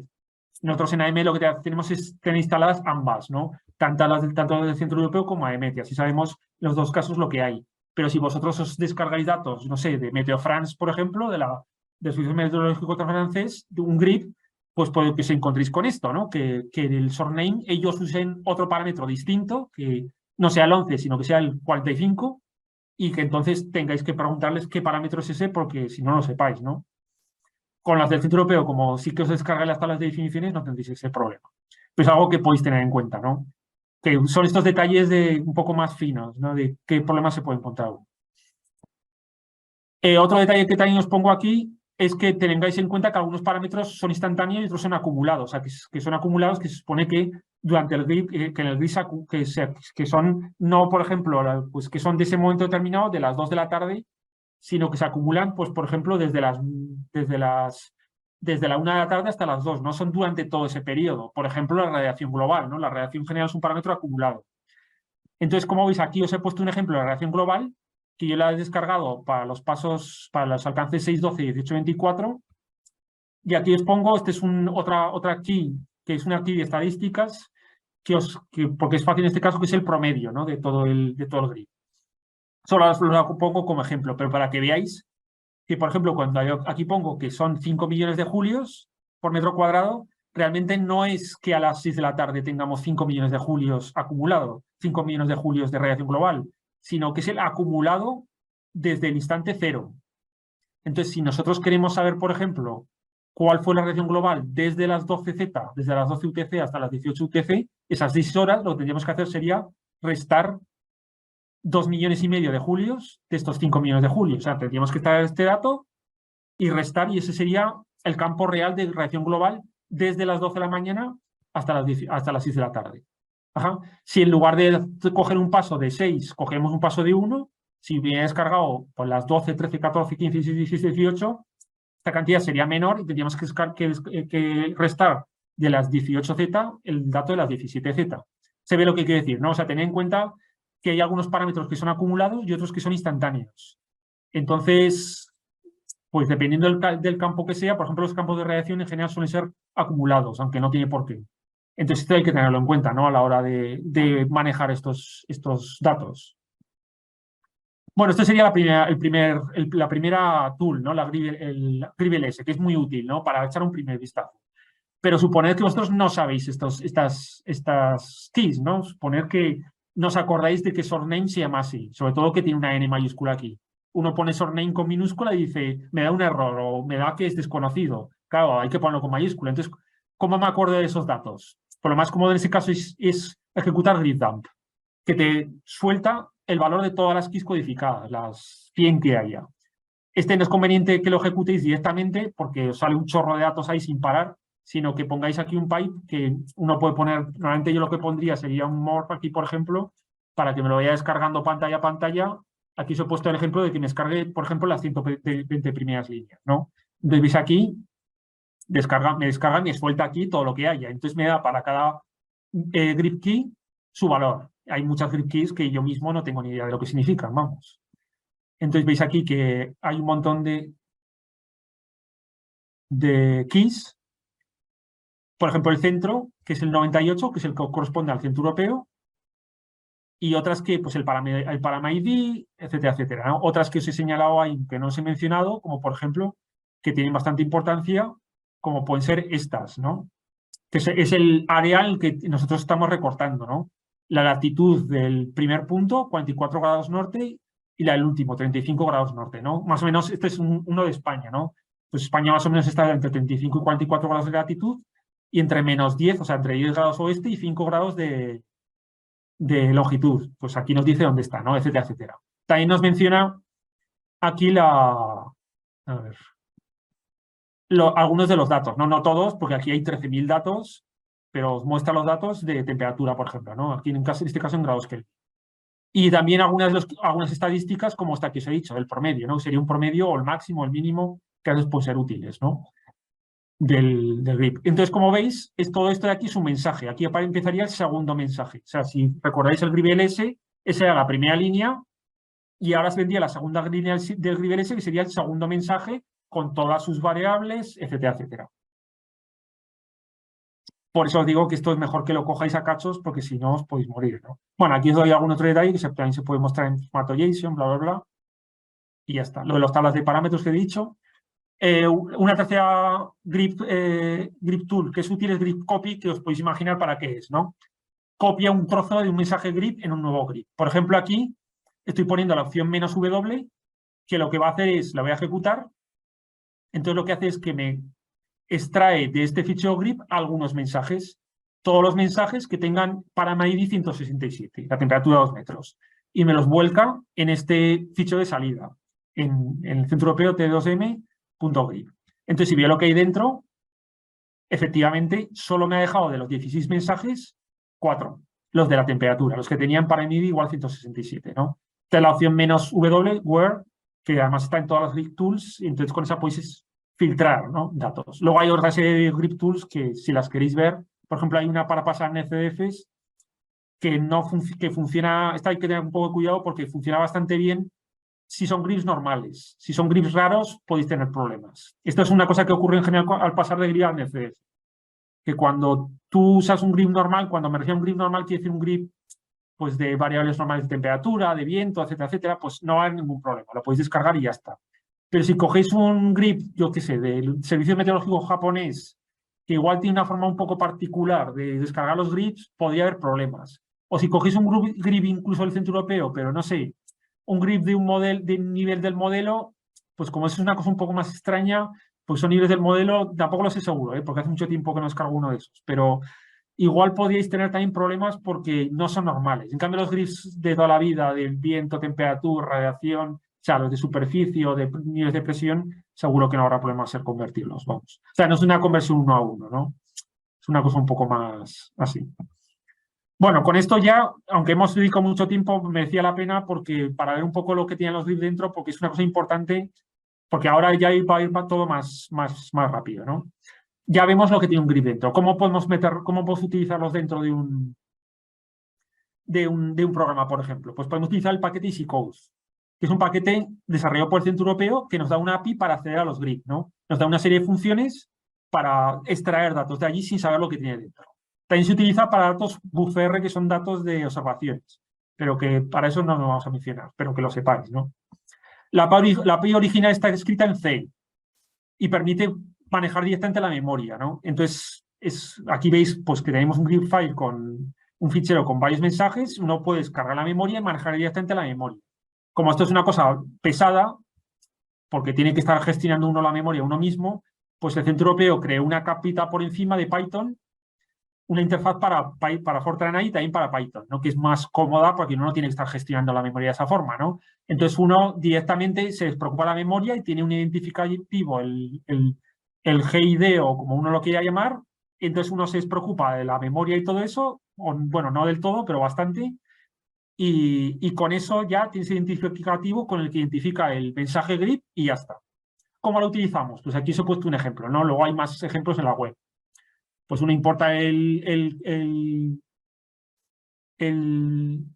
módulo y ¿qué tiene que hacer para extraer cosas de ahí? Pues primero abrimos el fichero, luego utilizamos la función para descargar el primer mensaje, entonces esta primera función, hay varias funciones para esto, pero esta es la más cómoda quizás. Lo que hacemos con esto es que nos descargamos en memoria el primer mensaje y lo metemos en esta cosa llamada GID.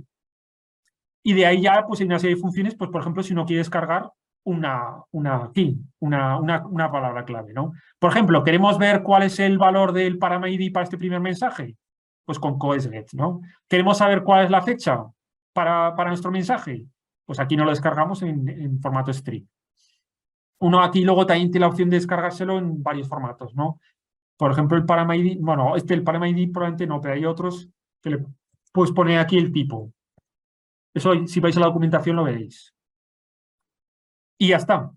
Luego, una vez que ya ha hecho uno con este grip todo lo que ha querido, lo que tiene que hacer primero es liberar la memoria. Esto sí que es importante, porque aunque nos lo haga Python por debajo, realmente está C y está con C y claro, pues uno tiene que liberar memoria para que no se empiece a cargar las cosas de grip sin liberar, ¿no? Esto puede ser un poco peligroso.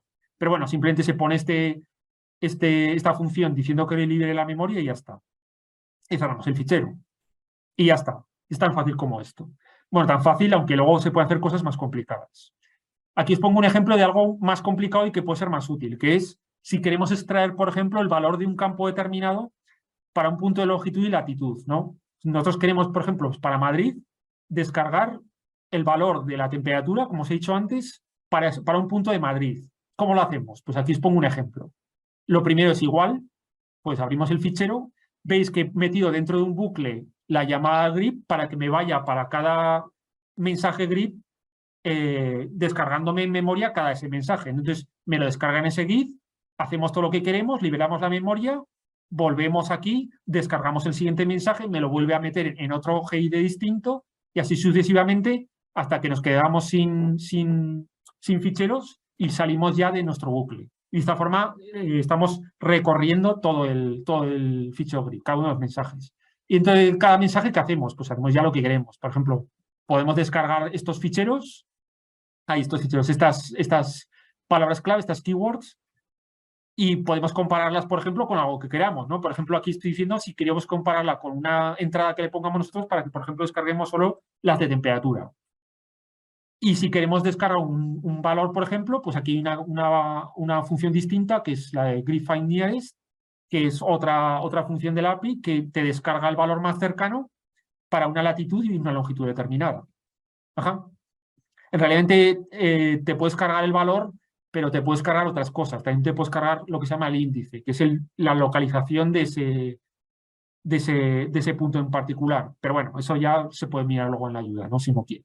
Entonces ejecutamos esto, pues aquí la llamo la función con el fichero, por ejemplo, con este parámetro, esta latitud y esta longitud, y veis lo que me da. Lo que he hecho es filtrar, como aquí he puesto una condición para que me filtre solo los datos de temperatura, pues me saca solo de los 14 mensajes 4. Para cada uno, aquí lo he metido dentro, por ejemplo, dentro de un diccionario, y para cada uno de ellos, pues me muestra aquí el valor de la temperatura en grados Kelvin para ese punto determinado. Os lo he puesto como ejemplo, pero bueno, aquí ya podéis ver vosotros y seguir jugando con esto. Y poco más, aquí he puesto alguna cosa más de las excepciones y tal, pero bueno, yo creo que esto se puede saltar porque tampoco... O sea, simplemente lo he puesto más que nada para que tengáis los enlaces, para que veáis pues distintas cosas que se puede sacar. O sea, también se puede sacar luego, si uno no quisiera sacar un valor, sino quisiera sacar todos, ¿no? Los 10.000, pues hay una función para eso. Ahí ya es ir a la ayuda y ver qué funciones hay, ¿no? Aunque en general tampoco necesitaréis muchas. Y ya está. Bueno, esto sería como si dijéramos como el módulo más complicado, ¿no? Bueno, más complicado, el más cercano al grep, ¿no? Si uno quiere estar cerca del grep y quiere saber un poco las tripas y cómo descargarse las cosas. Pero muchas veces uno igual no quiere ir tanto al detalle y además uno quiere descargarse los datos de golpe, tenerlos todos juntos en una estructura de datos buena. Pues para eso es muy, muy conveniente el paquete XArray. Es un paquete del que os hablará sobre todo Ernesto a continuación, pero yo os voy a mencionar dos detalles, dos pinceladas de este. Es un paquete muy potente, ya os hablará más de él, con el que se puede hacer un montón de operaciones típicas que con otras librerías científicas al que ya conoceréis estaréis acostumbrados a verlas, ¿no? Como seleccionar, hacer operaciones o agrupar, ¿no? Como pandas o algunas otras. No me detenería en esto porque ya lo hará Ernesto después. Vamos a poner más que nada un ejemplo de cómo hacerlo y en particular os voy a mostrar qué hacer con ficheros grep. Luego Ernesto os hablará de cómo hacerlo con ficheros NetCDF. De hecho, XArray está muy relacionado con las propias estructuras ficheros NetCDF, no con los grep, que son muy distintos. Entonces, como cuando se creó XArray estaba enfocado en NetCDF, pues la gente del Centro Europeo lo que ha hecho es crear un paquete que se llama CFgrep, que lo que hace es un poco convertirte los greps en algo que entienda bien XArray. Y para eso sigue lo que se llama aquí la CF Convention. Vamos, pero bueno. Entonces, en general, lo que haremos para abrir un fichero grep con XArray es decirle que utilice este paquete CFgrep, que ya me he instalado al principio, para que me pueda abrir el fichero grep y me lo transforme en un dataset de XArray, en la estructura de datos de XArray de la que se hablará también Ernesto fuera, o sea, después. Entonces aquí os digo, bueno, aquí tenemos el ejemplo de cómo cargar un fichero grep, cargamos nuestro fichero y ya está. Claro, lo que en NetCDF pues veréis con Ernesto que no hay que poner esta parte. Entonces cargamos nuestro fichero, ya os explicará luego en detalle las cosas Ernesto, y lo único que os quiero mencionar aquí es que algunas de las grep keys se guardan en estos atributos.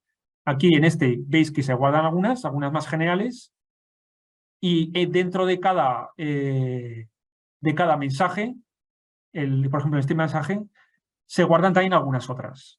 Ajá. No todas, sino algunas de ellas. Veis aquí algunas de las que ya os he hablado antes. Ajá. Bueno, por cierto, aquí no lo he mencionado, pero si directamente veis lo que tiene dentro, esto os lo mostrará también Ernesto después, el objeto este, pues veis que está bastante chulo, ¿no? Pues que podéis ver muchos detalles de las dimensiones, esto ya se hablará después, Ernesto, ¿no? Y en particular de las variables, ¿no? De la temperatura a 2 metros, de la reacción, por ejemplo, global, en este caso, y del viento a 100 metros, ¿no? Entonces, aquí, aunque pues eso ha cedido para dentro de esta variable, pues a alguna de las grids que tiene. Bueno, y no puedo hacer a otra grid que quiera, solo puedo hacer estas. No, se puede también acceder a otras grids. Hay un argumento que es este de aquí, donde tú le puedes decir, mira, a la hora de abrirme este grid, quiero que esta grid key rara, quiero también acceder a ella, aunque normalmente no pudiera. Pues entonces te la carga también, ¿no? Entonces podéis también acceder a ella, ¿no? Por ejemplo, aquí tiene el valor 1, por ejemplo. Igual que esta, otras.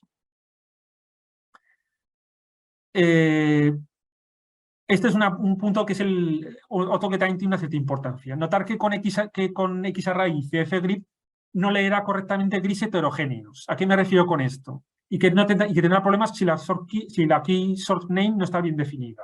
Porque la key source name es la que utiliza para poder entenderlo después. Si yo ahora, en lugar de abrir este dataset, voy a abrir el de Harmony, por ejemplo, me voy a copiar esto. Bueno, aquí mismo, ya que la tengo aquí.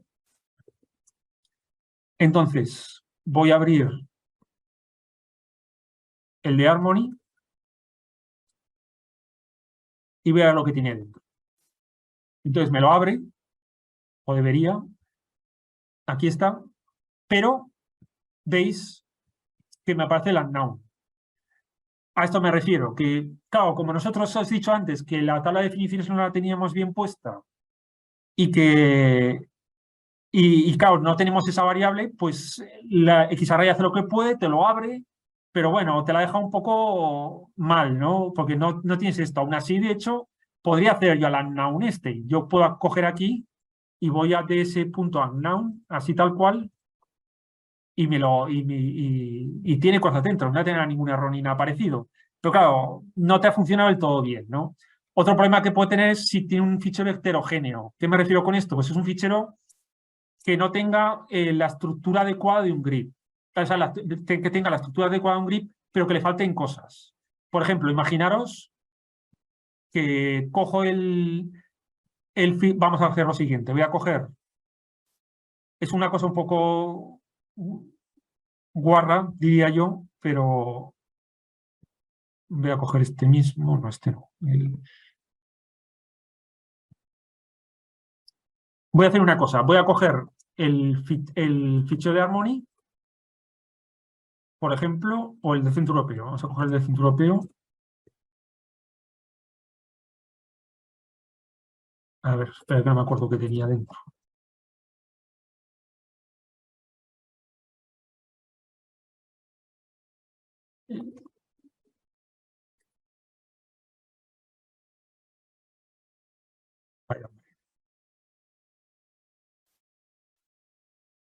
Vale.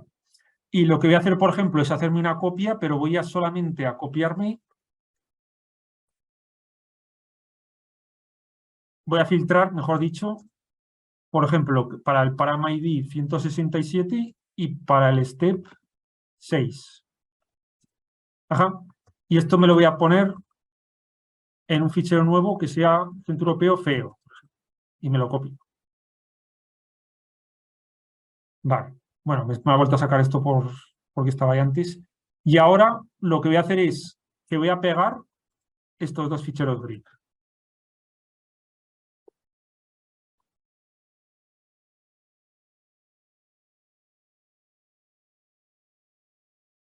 Vale. Estoy acostumbrado a...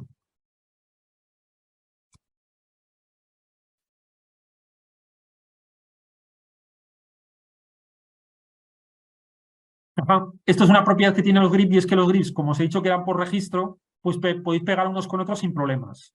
Pero tal cual, como lo he hecho yo, ¿no? O sea, podéis pegar una continuación de otras y os da un grip que es correcto. O sea, ese grip se puede ver con EasyCodes, etcétera, etcétera.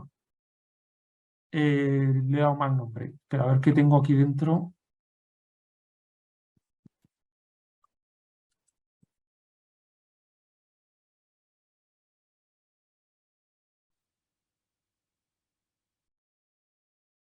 Ah, no me lo he creado. Creo que lo había hecho.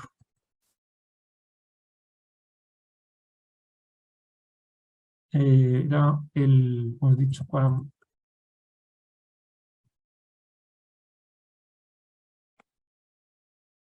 y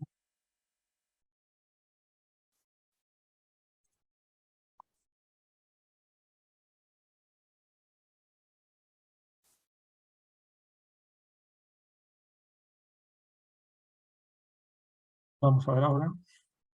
Vale. Entonces me queda un Frankenstein que tiene esto dentro. Por ejemplo,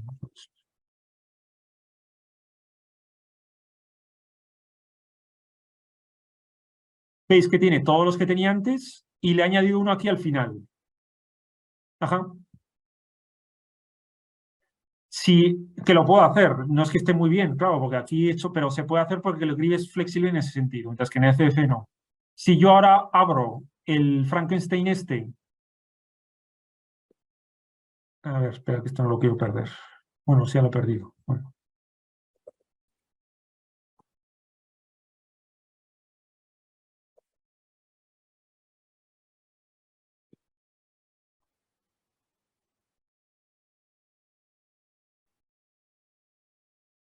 Veis que me ha producido, bueno, en realidad en este caso, como lo he copiado otra vez, sí que me ha sacado las 4 variables otras enteras, pero esta 17ª variable no me la ha mostrado bien.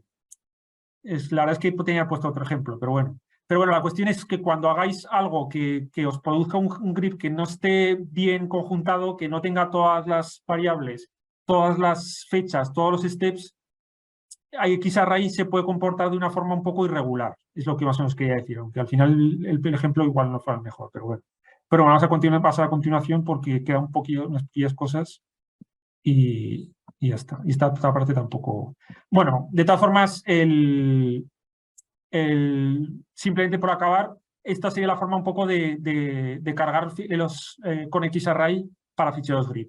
Y de ahí ya pues podéis hacer todas las operaciones. Aquí os he puesto un ejemplo tonto de que luego os mostrará mejor Ernesto de cómo extraer, por ejemplo, la temperatura a 10 metros, si no quiere luego hacer un plot de esto, pues sacáis aquí el mapa, etcétera, etcétera. Bueno, pues esto ya es, eso ya os lo explicará él luego mejor, vamos. Bueno, me quedan solamente un par de cosillas, pero bueno, para tener tiempo para todo, pues por eso me salto una pequeña cosilla, pero bueno, tampoco tiene mayor importancia. Un último paquete que sí que os quiero comentar es el paquete MedView, que es uno que no está en principio en el listado de paquetes que iba a comentar, pero lo he incluido a última hora porque puede ser también útil en algunos casos. MedView es una aplicación que fue desarrollada por el Centro Europeo, que es una aplicación que proporciona un entorno completo de trabajo para meteorólogos. No es solo una interfaz de Python ni parecido, sino que es una aplicación hecha y derecha donde está basada en ventanas y en iconos, donde uno tiene, pues aquí la típica GUI, ¿no? La interfaz gráfica, y donde tiene una serie de iconos que sirve, por ejemplo, pues para dibujar mapas y para otras muchas cosas. Es bastante antigua, tiene más de 20 años, pero es la que utiliza el Centro Europeo para su propio personal y luego también la ha liberado, la podéis descargar si queréis, y con la que se puede hacer un montón de cosas, ¿no? Para sacar mapas y todas estas cosas. Como os digo, está basado en iconos donde puedes dar, pues aquí os he puesto un ejemplo de cómo pues, puedes definir contornos y son cosas que distintas sombras o cosas distintas, vamos. Aparte de eso, tiene una pequeña interfaz de Python que también la he descargado arriba. Arriba veréis que en MedView he descargado 2 cosas, lo que era la MedView de por sí y luego su propia interfaz.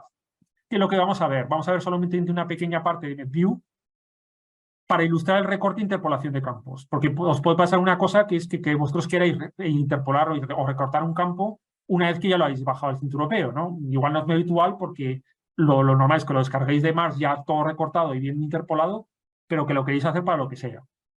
Aquí os pongo un enlace de lo que os voy a contar de todas formas. Por ejemplo, vamos a coger el fichero anterior con la temperatura a 2 metros, el que os había cogido con el grid copy, y vamos a recortar el área de Baleares y le interpolaremos de 0,1 grados, que era la original, a 0,5 grados.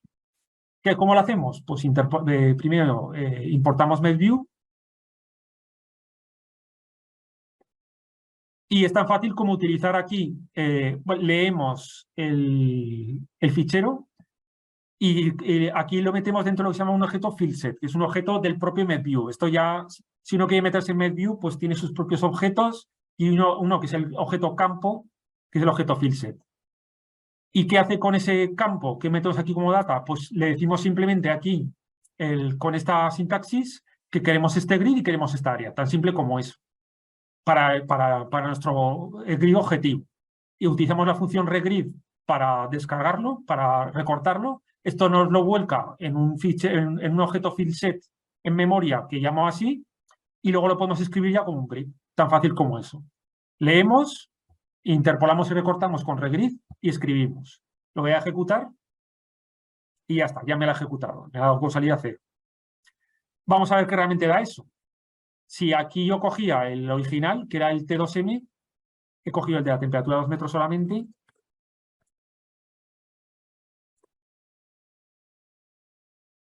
pues vemos que el grid original efectivamente tenía el incremento, o sea, cada cuánto tenía puntos de malla era cada 0,1 grados. Y los tenía desde la latitud 35 a la 44. En cambio, el recorte en sí, el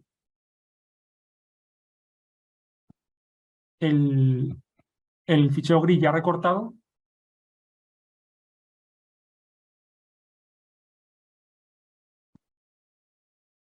veis que ya lo tiene cada medio grado y que ya tiene la latitud y longitud, el recorte del área de Baleares, de 38 a 40 grados, de 38,5 a 40,5 más o menos. No tiene más que esto. Bueno, no tiene más que esto entre comillas, porque claro, la interpolación es un proceso muy complicado. Uno puede tener muchas formas de interpolar. Aquí os he puesto un caso fácil donde interpolado con la forma automática de interpolar que tiene él, pero podéis interpolar de muchas formas distintas. Hay aquí también un argumento que se llama interpolation, para interpolar, por ejemplo, pues imaginaos que vosotros queréis interpolar, pues no sé, imaginaos, por ejemplo, que tenéis un grid de alertas, pongamos, donde tenéis que es un grid que es de alertas rojas, naranjas y amarillas, por poner un ejemplo. Pues claro, el problema es que si uno interpola eso de lo bruto, por ejemplo, con interpolación bilineal, pues lo que te va a hacer es suavizar. Igual todas las alertas rojas te las convierte en naranjas y las amarillas en naranjas también. Si uno, por ejemplo, quiere interpolar un fichero de alertas, no sé si existirá, pero por ejemplo, alguna cosa parecida, lo que uno quiere, que es realmente, lo que uno quiere es la alerta máxima, ¿no? Lo que le gustaría es que, por ejemplo, si dentro de un área grande, de un área pequeña, tienes una alerta roja, cuando lo interpoles, esa alerta roja se mantenga. Pues este paquete te permite no solo interpolar produciendo una interpolación bilineal, sino una interpolación de máximo, por ejemplo, que te interpole el máximo. O que te interpole en lugar de forma bilineal con otra interpolación distinta, por ejemplo, por áreas. Para precipitaciones a veces se tiene que hacer por áreas.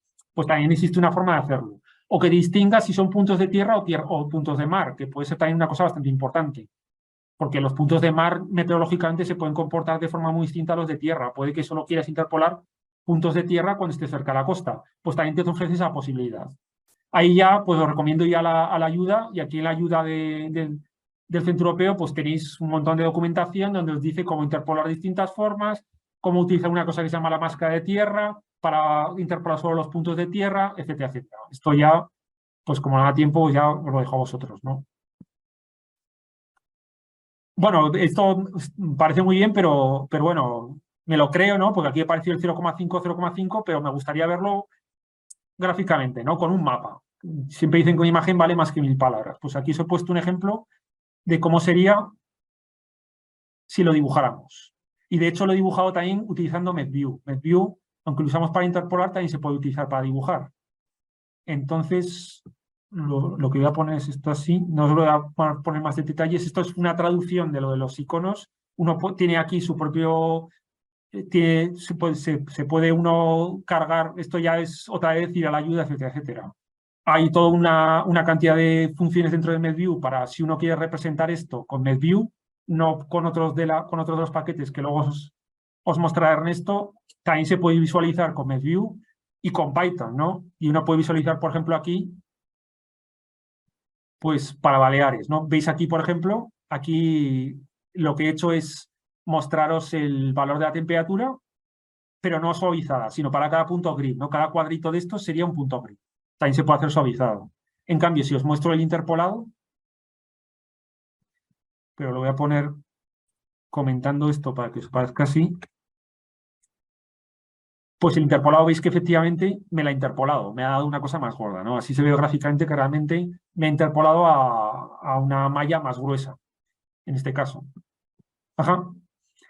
Un último comentario es que es una cosa que también puede ser útil. Bueno, esto de MedView, como os he dicho, hay una serie de funciones de visualización que ya es lo mismo que antes. Si uno quiere verlas y ver cómo utilizarlas, luego os hablará más en detalle Ernesto de Cartopy o de otras librerías para visualizar, pero que sepáis que MedView también permite visualizar. Ya eso depende de cada uno. No es que haya unas mejores que otras, ¿no? Unas aplicaciones. Si a uno le gusta más una que otra, MedView es la que usa el Centro Europeo, pero también tiene su aprendizaje, ¿no? Ahí ya depende de cada uno. Bueno, aquí os menciono también que MedView también ofrece la posibilidad al interpolar y recortar de no solo recortar e interpolar, como os he dicho antes, sino utilizar una plantilla, un template, ¿no? Por ejemplo, imaginaos que vosotros, como científicos de datos, tenéis como datos de fuente, como datos de entrada, fuentes de dos grids distintos, de dos modelos distintos, que tenéis una malla distinta con una resolución distinta y queréis que sea la misma. Pues lo que podéis hacer es pasar una malla a la otra. Aquí os da, por ejemplo, un ejemplo de cómo hacerlo. Podéis utilizar esta malla de este ejemplo del Centro Europeo e interpolar Harmony para que tenga la misma resolución que el Centro Europeo. Ajá. Simplemente lo que hay que hacer es utilizar este otro argumento que es template source. De nuevo en la ayuda tenéis esto. Si yo ejecuto esto, me genera este otro fichero grid y si veo lo que tiene dentro, bueno, si veo lo original,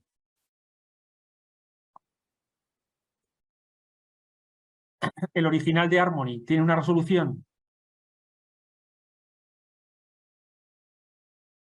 A ver. El original que os había descargado de 0,025 grados tiene mucha más resolución. Ahora, cuando lo interpole de acuerdo al SMW example, a este fichero original, que si recordáis tenía una resolución de medio grado, ahí, sí, eso es que, bueno, os muestro ya lo que sale al final, la recorte mejor.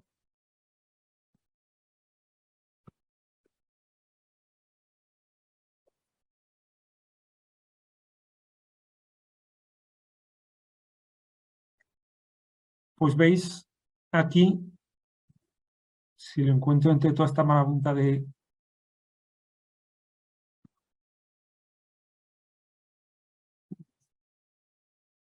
Aquí veis que me la ha interpolado ya a 0,1 grados. O sea, me ha interpolado de acuerdo al otro. Y de hecho también me la ha recortado de acuerdo a lo que me decía el grid del Centro Europeo. Entonces ahora ya tenéis los dos en la misma malla. Bueno, y esto es lo que os quería contar yo del MedView. Os voy a decir en un minuto, realmente tampoco quería deciros más sobre este otro paquete para que veáis un poco cómo va a ser el futuro, se puede decir, porque esto es presente y futuro al mismo tiempo. Y así acabo más o menos justo. El Centro Europeo se ha dado cuenta de que como todos estos algoritmos de Machine Learning están cogiendo cada vez más importancia, es muy importante ahorrar tiempo a la gente para que se dedique a lo que interesa, ¿no? Que es a manejar los datos. Pero que todos estos problemas técnicos de fontanería, de acceso y formato de los datos, es una cosa que cuesta bastante. Yo me suelo dedicar, yo creo que más de la mitad de mi tiempo solo a esto, ¿no? A tener que hacer a los datos, formatearlos, crear tu base de datos, que quede bien, etcétera, etcétera. Entonces, que sepáis que existe una librería que se llama ClimateLab, pero que hace 2 semanas nos dijeron que parece que ahora ya no se va a llamar ClimateLab, sino que se va a llamar EarthKit. Por eso os digo que está un poco ahí, está en desarrollo y tal. No sé si luego le cambiarán de nombre otra vez, ¿no? Pero vamos, que lo que pretende es ahorraros todo ese trabajo de fontanería, de tener que ver dónde están los datos, de cómo descargarlos, de cómo acceder a ellos, aunque aún así, obviamente, uno tiene que conocer aún cómo utilizar el XArray, etcétera, etcétera. Os pongo aquí un ejemplo de lo que en principio va a poder hacer esta librería, ¿no? O sea, se llame como se llame. Aquí me la he descargado y, por ejemplo, lo que va a hacer es que tú podrás descargarte datos de una fuente que se llame Centro Europeo Open Data, que de hecho existe esta fuente, que te descargue estos parámetros y que te los descargue directamente, te los descargue directamente en un formato de XArray. Entonces lo ejecute y aquí, por ejemplo, pues que te los plotee. Aquí se está conectando a la base de datos del Centro Europeo, a una key de datos pequeñita de bases de datos libres y ya me ha soltado todo. Aquí os pongo otro ejemplo también de cómo descargar de las bases de datos que os va a contar luego Ernesto, de CAMS o las de clima, cómo descargarse datos de reanálisis. Pues aquí simplemente uno pone CDS y los datos de reanálisis y se puede descargar lo mismo. Ajá. La idea es que tú, sin saber muy bien exactamente cómo se está conectando la base de datos y que lo haga de forma óptima, te puedas descargar datos, te los puedes descargar ya en el formato que quieras, por ejemplo en FF, y que los tengas ya ahí para poder utilizarlos directamente y de una forma más o menos comprensible, que te ahorre toda esta fontanería. Está un poco aún en evolución, pero más que nada os la comento para que sepáis que existe, más que otra cosa, ¿no? Para que estéis en el futuro atentos, porque no se llamará así o se llamará de otra forma, pero en principio estas nuevas librerías prometen ahorrar una buena parte de este trabajo, ¿no? De que sea con un conducto directo ya a los datos y que podáis directamente esos datos meterlos en vuestro algoritmo de Machine Learning y podéis actuar ya con ellos, vamos. Y esto es todo lo que os quería decir.